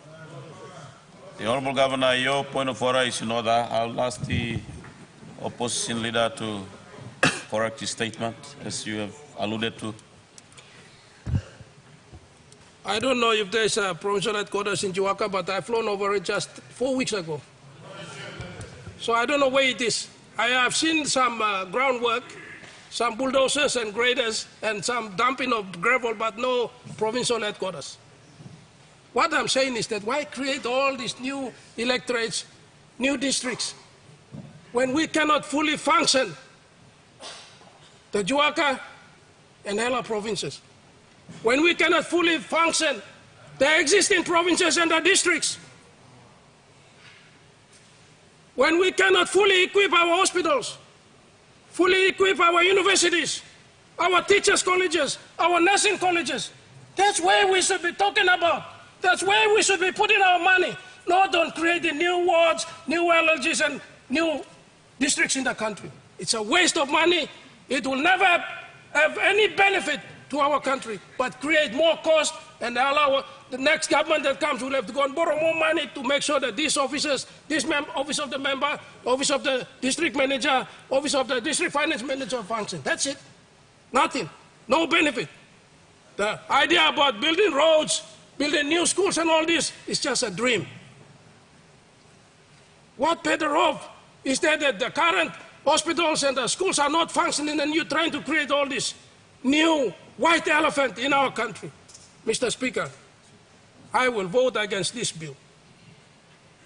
This is a bad legislative amendment that we can bring to the Parliament, knowing that we are living on life support at the ICU. Thank you, Mr. Deputy Speaker. The Honourable Deputy Prime Minister. Thank you, Deputy Speaker. Before I go on, I want to say thank you, and I acknowledge what the opposition leader is saying. I know that when you get paid by the opposition to be negative, you must be very negative. So he's doing a good job. Mr. Deputy Speaker. Deputy Prime Minister, we have a point of order. Opposition leader. I'll tell you honestly, my friend. Even if I'm in that government, I will go against this bill. It's not about being paid by the opposition. I'm talking about reality in this country. You are saying this because you are sitting there. You would be debating with me if you were on this side. But for me, whether I'm on that side or on this side, I will still oppose that bill. Honourable Opposition Leader, I will rule your point of order out of order. Yes, thank you, Mr. Deputy Speaker. He's always out of order. Mr. Deputy Speaker, I will speak on Bulolo. I won't speak on Vanimo Green. I will speak for my electorate.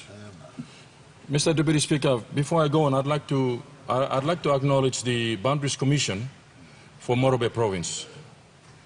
About 4 parliaments ago, they made the recommendations, and they passed the recommendations to the department, and the department has carried the recommendation, and it took a very long time. And that's the wish of the Provincial Executive Council for Morobe, and that's a wish for the Morobe people, including the Bulolo district, to have these amendments come in place, because I'd like to explain some situation in the district so member for Vanimo Green can understand.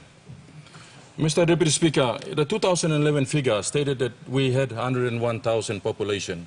When you look at 3% increase over the past 11 years, we would be sitting at about 160,000. But because we have a migratory citizens that comes in and out because of the alluvial mining and the mining in the districts, we're looking at the effect on the ground is about 200,000+ people we always have in Bulolo district. And Mr. Deputy Speaker, we have about 110 ward areas, and we have 3 towns, 3 stations that are situated in there. We should be having 3 mayors representing the 3 Eben. Buau Eben, Bulolo Eben, and we also have a Jenek or Mumeng Eben. So we do not have mayors for these 3 towns, while we have thousands of workers that are employed by Jenek Chicken, thousands of workers that are employed by Jenek Chicken in Mumeng, thousands of workers being employed by the PNG Forest Products and Hidden Valley in Bulolo, and of course we got Wow Town as well.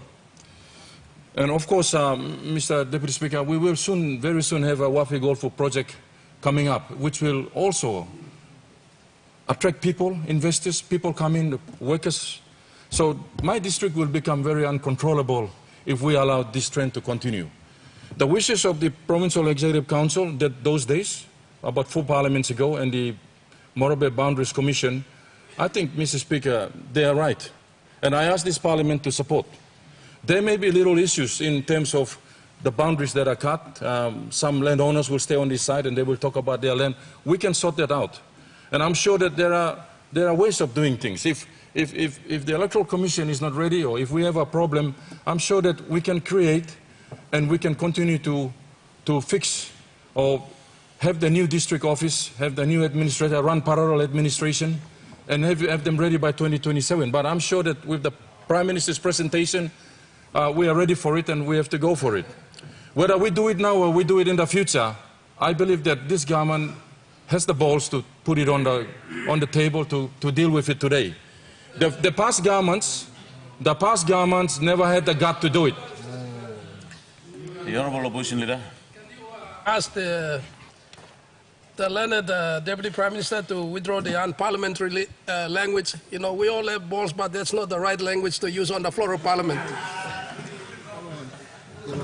Honourable Deputy Prime Minister, you mentioned earlier that the opposition leader is always out of order.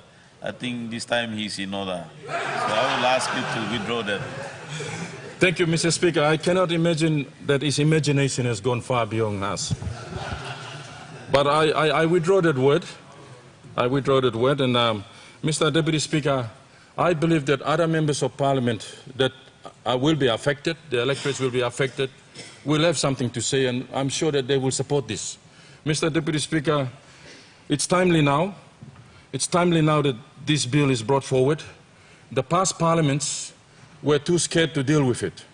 And past members of Parliament belonging to those districts were also too scared to deal with it. I say that we deal with it now because the next Parliament will have other matters to deal with. Our electorates do not have more 30,000 people. It's more than 30,000, and there are some electorates here that have got bigger land mass and, of course, more population, or smaller land mass and more population, and we have to deal with those. And I believe that introducing those electoral split today will also fix those problems going forward. I understand that we will have challenges, like the opposition leader has said, but I believe it's a job of the government to make sure that we allocate resources and we make sure that those people are fairly represented on the floor of Parliament. Mr. Speaker, we're dealing with almost 200,000 people in my district and with 10 million kina. It's very difficult to really throw resources everywhere to make those 200,000 people satisfied. I'm sure there are some electorates that have about 50,000 or 40,000. They are laughing, they are happy. Mr. Deputy Speaker, for us in Bololo, it's very difficult, and I've been struggling in the last 15 years to deliver service to my people, especially the warrior people of Garaina and Upper Warrior people that borders Goilala and Central Province and the Watut people that are bordering the Gulf Province through Nukewa and Tekadu. Mr. Speaker, it will be many, many more years before we put roads into those areas. The mountains are so rugged, and I believe that this split will enable them to have a representative on the floors of this Parliament, will enable them to benefit from the DSIP fundings, and also will enable them to take their own responsibilities in building their roads into those areas. I tried, 15 years. I think it's about time now that my district deserves this. And I ask all the members on the floor of this Parliament to support this. I ask that we must support, because in the next Parliament, the new Parliament will deal with new matters. These matters belongs to the old Parliament. It's about 4 parliaments ago, 20 years ago, that the electoral boundaries of Morobear province have recommended that, and it was never taken on board. So I stand here for the cry of the people of Warrior, for the cry of the people of Wau Rural, for the cry of the people of Wau Town. I say that we support this bill. Thank you, Mr. Deputy Speaker. The Honourable Member for Voluntary. Thank you, Mr. Deputy Speaker. Before I contribute to this debate, let me, on behalf of my people of Voluntary, convey our deepest sympathy and condolences to the people of Goilala, people of Central, and to this House for the passing of our stalwart leader, the late Honourable William Samp. He was a great leader and certainly a great character, someone that we can emulate his characters, his leadership style, and the way he conducts himself in Parliament. So on behalf of the people of Voluntary, I'd like to convey our deepest sympathy to his wife, his children, his family, and his people. To add on this, I'd like to support the statement of the Prime Minister concerning the split of 7 districts in this country. I think it's about time. It's been too long. The demand of our people is growing. The population of our people is growing. And the leadership must consider to look at some ways of addressing the people's needs. And one of that ways is to look at certain districts in this country and to split those districts in order to support the demands of our people in this country. 7 districts, according to the good learned opposition leader, might think that it is an expensive exercise, but this is an exercise that's been vetted by the government. The cost has been looked at, And by only introducing 7 and not 50 is the best approach. It's a manageable approach. Financially, it is achievable. So I support the Prime Minister in introducing these additional 7 districts. I don't know about the good opposition leader, but in my district, our land mass is about 12,700 square kilometers. And if you're in one particular LLG, the other LLGs are crying out that they're not receiving services. I don't know about him, but I just recently invited my good tourism minister to accompany me to open several infrastructures within my district. But still, even though they may look a lot, but it is not a lot because of the number of areas that we need to cover in our district. We open new police stations. We are opening new health centers, new aid posts. We are opening new classrooms. And this can be achieved if you have a good leader. And we need a lot of good leaders to be able to achieve this. But with a large district like Ijivitari, where we have 12,000 square kilometers, and to try and address every need in terms of education, infrastructures, health infrastructures, law and order issues, it is important that we look at the possibility of splitting some of these districts so that some of these problems can be addressed by new members or the members of the existing members that are going to represent those electorates. And I'm supporting this particular bill because it is important. Ijivitari, we border Milne Bay province. We border Morobear province. We even border with Central province. So our land mass is quite huge. And when it comes to service delivery, it's a massive challenge. And I think our good opposition leader, if he's talking about our people, well, this is it.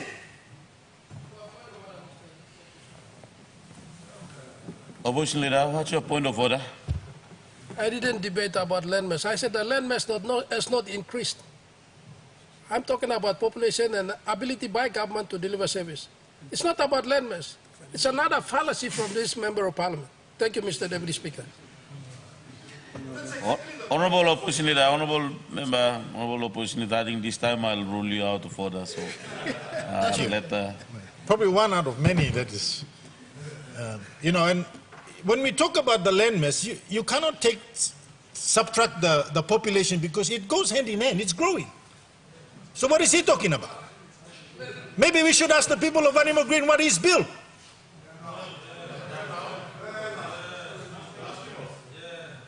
Because on our ground. Honorable Opposition Leader, what's your point of order? You know, member for Angorom and member for Ijivitari talking about Vanimo Green. I have the best roads in the country than those 2 districts. Thank you, Mr. Deputy Speaker. Mr. Deputy Speaker. Honorable Member, you go ahead with your debate. It is important. The country is 46 years of independence. And some of these changes are important, and they are critical to addressing our daily needs, people's needs on the ground. And I feel that if we as a government do not recognize the needs of the people and do not address these splits, then we are contributing to the issues on the ground. And when we look at Oro province in terms of its land mass, we have about 22,000 square kilometers. And for 2 open members and a governor to work to try and address the needs of our people, it's complicated. It's difficult. Some provinces enjoy the fact, like maybe West Sepik have maybe 4 or 5 MPs from that province. Some other provinces have 6 MPs from that province. My province has only 3. And when you compare it with the land mass, it needs an additional, maybe 2 more MPs in that particular province in order to support and provide the services to our people. So I am supporting this bill today because Oro definitely needs another district, and we are supporting it. My people have supported it. We are, as a member representing the people, we are supporting this bill today to make sure that Oro has an additional MP that provides service to its people. Another point that I want to flag here is that when we are talking about where is the electoral boundaries getting its statistics from, I believe we must commend the work that they have done. In the background, they have done a lot of work, and they must be congratulated for the work they've done.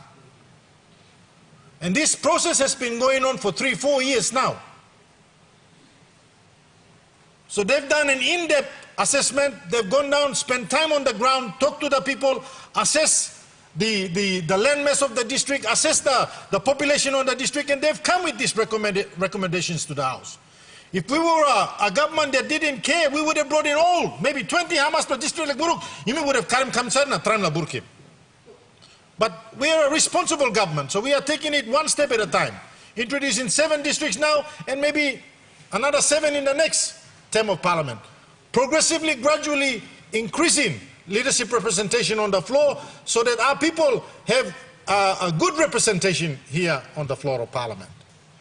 So, Mr. Speaker, on behalf of the people of Ijibitari and the people of Oro Province, I would like to thank the Prime Minister for bringing this very important bill to the floor of parliament, and we will support this split on this floor today. Thank you, Mr. Speaker. The Honourable Member for Abao.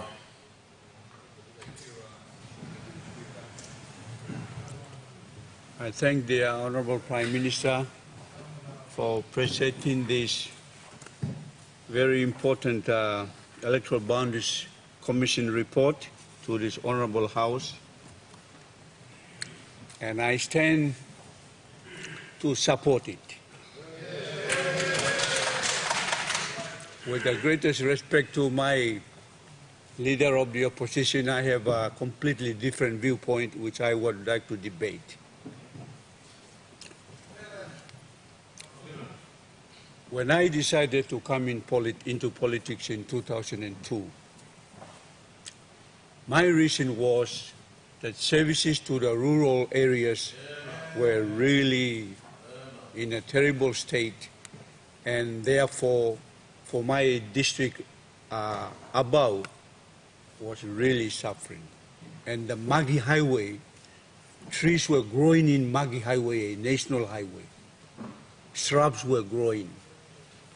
And so we were cut off from communications. Second observation, Mr. Deputy Speaker, was that the funding was stalled in Waigani, and whatever funds were going to the provincial government, nothing was going down to the districts. It was disappearing. Every 10 kina in the provincial government through warranting, only 2 kina was appearing at the district. So when I won the election and Bart Philemon became the treasurer, I begged Bart Philemon then, please, treasurer, move the treasury from the provincial headquarters to the districts. Because access to funding is the critical issue. And so the then Honorable Treasurer Bart Philemon, as all of you know, moved the Treasury office establishments throughout the country. And then when the Honorable Peter O'Neill became Prime Minister, we pushed 10 million as DSIP. Just picked up a figure without proper assessment. Second point, a third point, Mr. Deputy Speaker, was that I felt as a nationalist that the distribution of seats on the floor of Parliament was not very equal. That some regions were overrepresented, while other regions were underrepresented. So when it came to vote of no confidence, the ability for some regions, because of the numbers, will move the government. And those of us who didn't have, we were just watching. I thank the Prime Minister for, as I look at these recommendations for the 7 to be implemented immediately, 3 of them are from the southern region. Thank you, Prime Minister. 4 of them, the Motukoita and Baniyar, are for later. But that brings us to 25. Honourable Prime Minister. Sorry to make an interjection, but just for the record, and Hen said, I said 3 for the southern region or Papua in this report. Let me remind him, Hela has always been part of the Papuan side. So he got 4 on the Papuan side. Thank you, Mr. Speaker. Prime Minister. Thank you, Prime Minister. Honourable Member for Abao. Now you can recognize LIS Papua region. But as part of this, my concern about the equal representation of the many, many different tribes in the country, I think the equations that have been used all the time, population, for example, may really need to be re-looked at. And that's a debate for later on. My fourth reason is I see Motu Koita as an electorate recommended by the Electoral Boundaries Commission. I thank you, because it's about time this particular group of people, not only their representation stops at the NCD, but it is now brought to the floor of Parliament, and I did debate this at one time, and I'm really thankful that Motu Koita people have been now recognized, well overdue. You know, we have been talking about population growth, etc., etc. I want to strongly recommend, Mr. Deputy Speaker, that we entrench by law that the census must be conducted every 10 years. Every 10 years, the nation and the government of the day must provide that budget early in the term of Parliament, so that the census as well as demographic and health survey, which are always held together, are held by law, so that us as leaders or any institution can therefore source this very, very important population information, so that no guesswork is done, and the debate by the Honourable Opposition Leader is actually in order. But we know that if you look at the 7 electorates, we know that these electorates are overpopulated. We know that. But it's about time Parliament now given the privilege to make a decision and say, we are going to create these new electorates, because we know that these are very, very difficult. There is a principle which I'd like to share, Mr. Deputy Speaker, and that is the principle of how far can you go in order for us to satisfy, because we cannot keep on growing. We cannot keep on saying this number of electorates must be created, because this house will fill up. 2 people will sit on 1 chair. And we don't want that. But there has to be a principle, and Mr. Deputy Speaker, while I have the chance, I want to share this principle, and that is, for example, Kairukuhiri has 2 districts already, but 1 electorate called Kairukuhiri. When we were debating 10 million DSIP, we were basing it on electorates. But imagine if we based it on districts. Kairukuhiri would receive 20 million, but 1 member of Parliament. I think that principle really needs to be looked at seriously by the next Electoral Boundaries Commission. So we don't have too many politicians coming to the floor of Parliament, but we increase the redistribution of wealth. So we then create another vehicle. Rather than the Electoral Boundaries Commission, its target is to see whether an electorate could be broken, but we say, okay, administratively, you deserve to be 2 or 3 districts because your population is 3 times more than the average district. So we create 3 districts and we give them 30 million. But we have 1 member. I think that principle to me attracts me a lot. And therefore we don't have too many politicians all over the place. Because we have not yet brought the debate of how are we going to address the women representation on the floor of Parliament. And our limit of 120 seats is already close to now, and we may have to debate on whether we should have the bicameral system, which I've been advocating.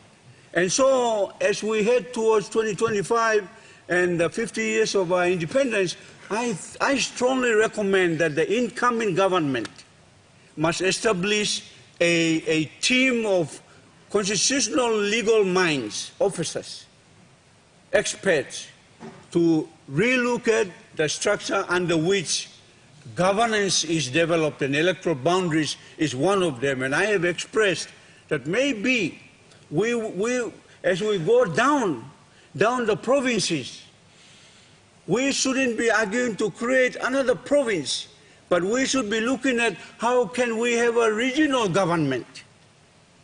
So we have less members of parliament at the provincial level, but we then therefore regionalize and therefore plan the infrastructure, the link PNG. So we have a central and Oro linking because we are part of that, and we create highways to link Central Province and Oro and Milne Bay. Those three provinces can become one region and create the infrastructure accordingly and maybe become one legislature. So we are cutting down the number of legislators at the provincial level. I think that type of principle, and I think the amendments to the organic law on provincial governments and local level governments do have that type of concept, where we can agree to merge provinces and districts, because too many players will always spoil the soup. But in that process, we are distributing the wealth rather than creating more positions, and it's better that way. And therefore, we put enormous focus on institutional building. How do districts and provincial or regional governments are structured in a way so that they can deliver services efficiently and effectively in a timely manner? I think those are the debates that we really have to undertake in this honorable House, particularly in this debate.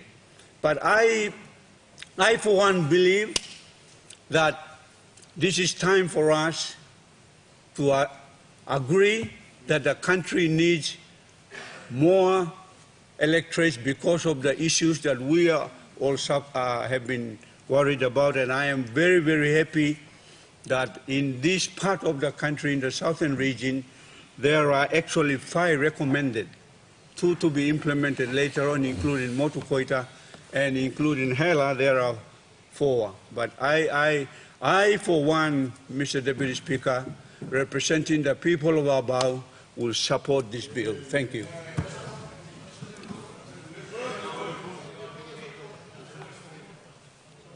The Honourable Member for Kairikuhiri. Go. I rise to also debate on the Electoral Boundaries Commission report. In Central Province, there are 5 districts that make up the province: Abau, Rigo, Koilala, Kairuku, and Hiri districts. Unfortunately, I so happen to be ahead of district government, or 2 district governments in a 1 electorate, Kairuku-Hiri. My experience in the last 7 years is that it's been impractical for 1 member to deliver to ethnically 2 different districts altogether. Whilst I agree with the opposition leader on his statement on costing, well, I guess that's a matter for government to look into. But in terms of service delivery, it's pretty unfair on many of us bigger electorates in Central Province like Kairuku-Hiri. I'll give you some examples. From the east to the west, from Vaivai village in the east at the Rigo border, to Maori, Kivori Maori in the Kerema Gulf border, it's well over 200 kilometers apart. Even from the coastline all the way up to Naduri village, bordering Sohe electorate in Oro province. Mount Koyari is only a 20 minutes flight, but it's inaccessible by road for various reasons. One, of course, the Australian government forces our government not to open up the Koru mining and want to preserve the iconic Kokoda Trail. So, you know, at times it's pretty impossible for road to be put through along the Kokoda track corridor. But I'm thankful to the government agencies, especially Kokoda Initiative, that helps my electorate put up some of the infrastructure in the rugged terrains of Kairukuhiri in Mount Koyari LLG or Koyari LLG area. And the LNG benefits that also help along the impacted LNG villages. But what I'm trying to say here is that we have 6 local level governments in Kairukuhiri. We have 112 wards to service.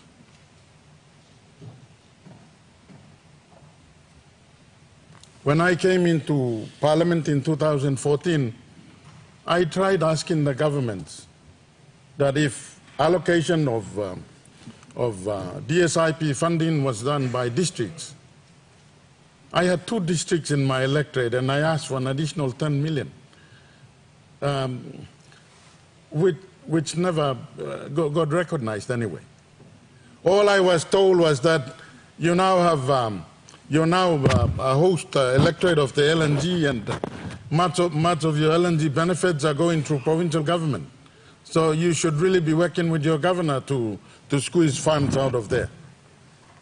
I must admit that in the last term of government, I did receive some funding, like the seal of Papalea Road, the seal of Boira Road, the seal of Porebada Road, and Bunu Water Supply. But for these 5 years, I've got 0 benefits from the LNG proceeds. So, you know, when this happens, it's difficult for you to spread your DSIP money equitably right across a vast electorate like Kairukuhiri, with a land mass of over 10,820 square kilometers. We are an electorate half the country of Singapore, and maybe Israel too. So on behalf of my people of Kairukuhiri, I think it's long overdue. In fact, the last Boundaries Commission report in 2006, we expected our leader then and member to support the report. Unfortunately, I was sitting up there when he was the first to stand and object, saying that there were discrepancies in the common role and ghost names and every other thing, and so the report got thrown out. But it's long overdue for Kairukuhiri to be splitted. Although politically, I am of mixed parentage, both Kairuku and Hiri. Politically, I must say it's going to be a harsh decision for me to make as to where I should contest this time around in the event of split. Because my mother is a Hiri woman, my dad is a Kairuku man. But putting all the political convenience aside, practically the electorate must split, and I'm thankful to my governor and myself who gave our consent to the Boundaries Commission rounds both in Hiri district and Kairuku district that the electorate must be splitted. And so I'm thankful to Electoral Boundaries Commission and the government through Prime Minister Morobear for bringing forward this report today. Of course, we have issues of legal and administrative implications. I know there are some electorates who are not ready with housing and every other infrastructure that goes with it. But from my electorate, as Prime Minister has alluded once, it's like putting a scissors through now because we have 2 separate district administrations. I have 2 CEOs reporting to me.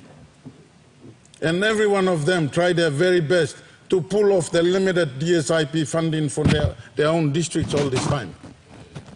Having to split up, at least they'll have to go on their own members to take more to develop and put in more infrastructure in the 2 separate electorates.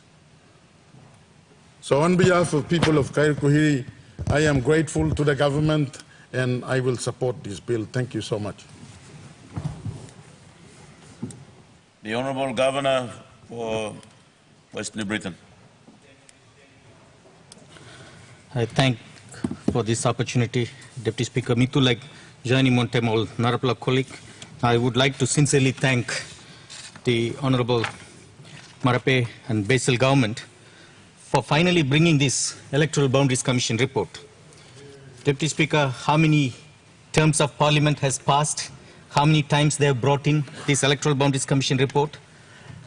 To come to Parliament just to reject it.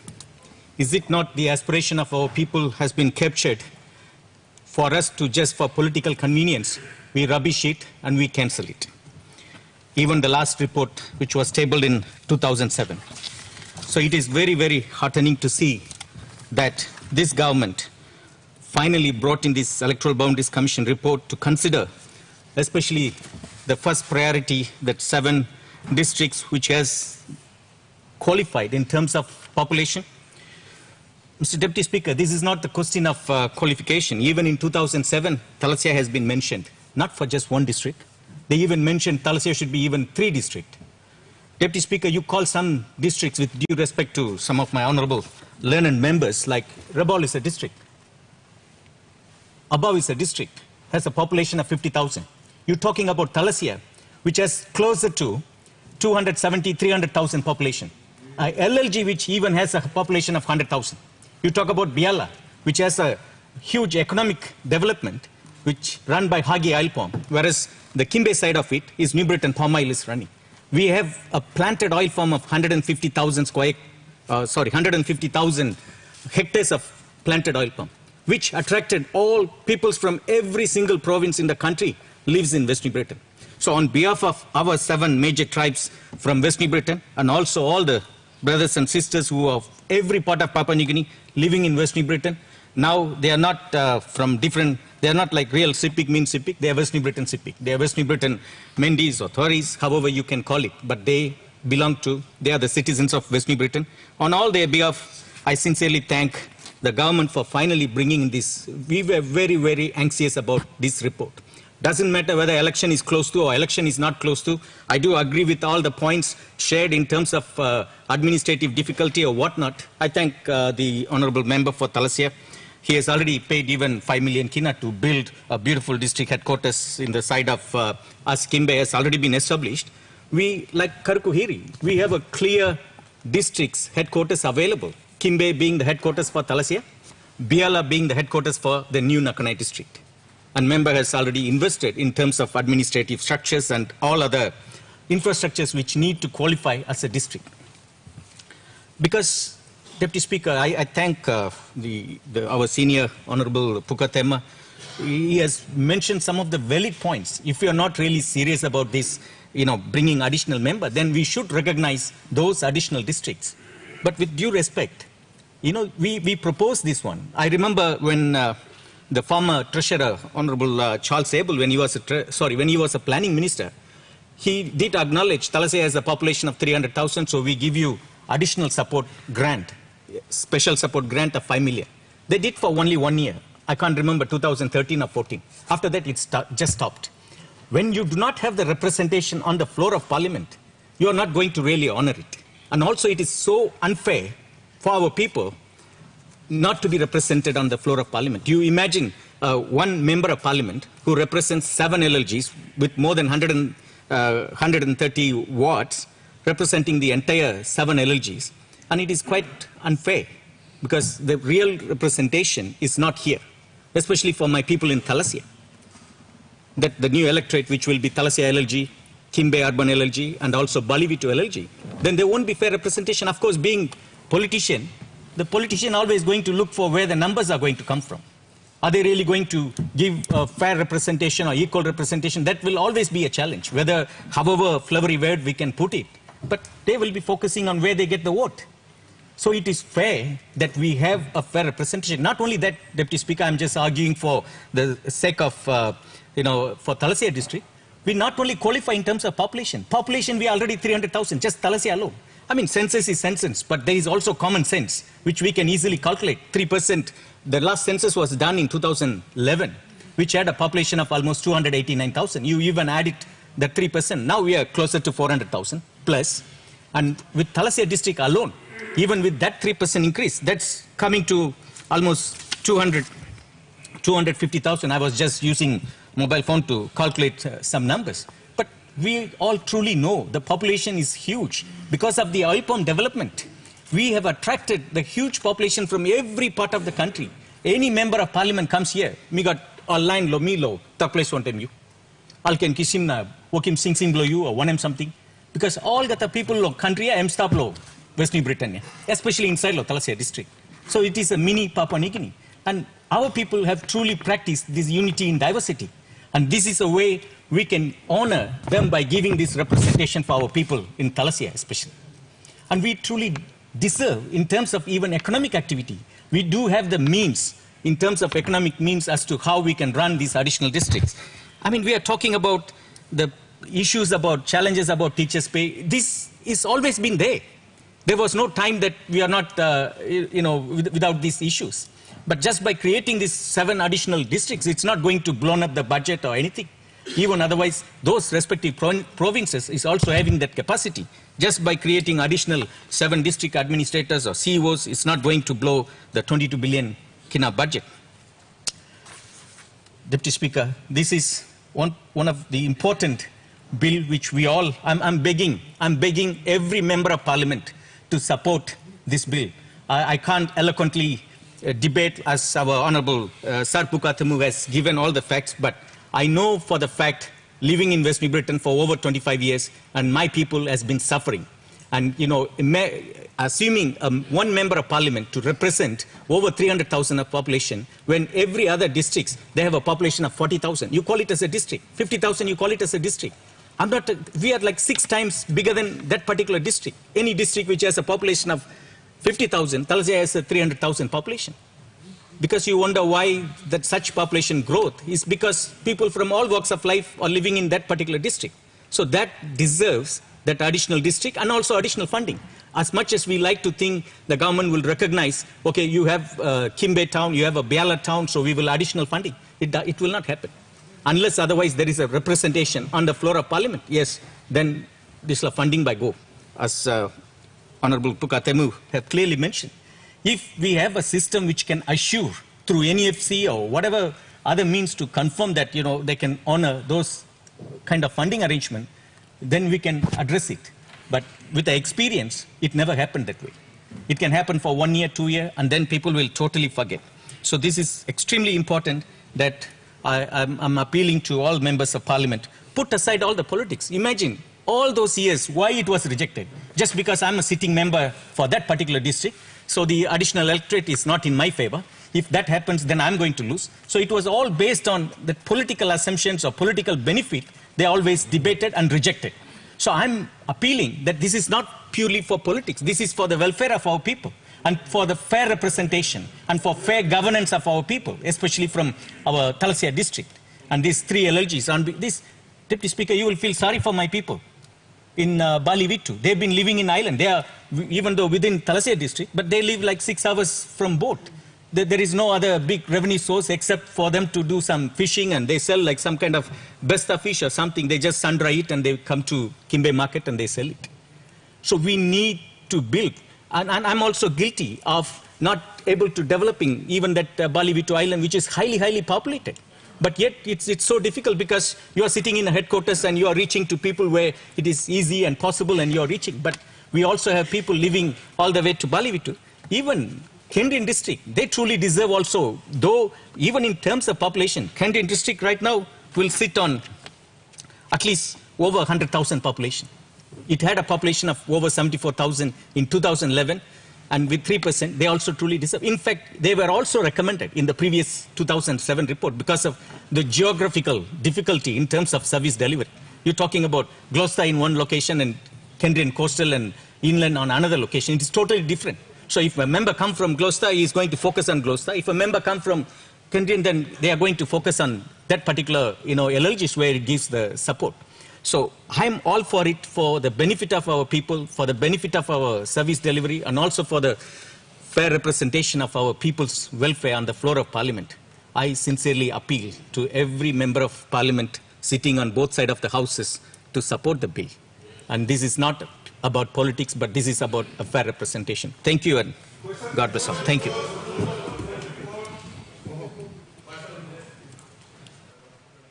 The question is that the question be put Those in favor say aye. Aye. Those against say no. Ayes have it. The question is that the report and its recommendation be adopted. Those in favor say aye. Aye. Those against say no. Ayes have it. Leader of Government Business. Mr. Deputy Speaker, before me move the emergency in Parliament on behalf of myself, my family and my people from Finchafen, we like pass him condolence, Blomigolong, Honorable late Minister of Commerce, Member Blonguelala, also close friend, Blomi mentor, friend when we start in politics one time, and all of our colleagues on this floor. I mean, I pass him, Toksore Blomigolong family, people Blonguelala, people Blo Central, and Pangu Party, great family, and this government as well, where people sharing time now, jokes and the moments that we shared when we were on this floor. Everyone will greatly miss him, and I want to place my condolences on record as someone that I shared the floor with. Mr. Deputy Speaker, with that I move that we adjourn Parliament to tomorrow, 10 a.m. Thank you. The motion. The question is that the motion be agreed to. Those in favor say aye. Aye. Those against say no. Honourable members, I now adjourn Parliament until tomorrow, 10 o'clock a.m.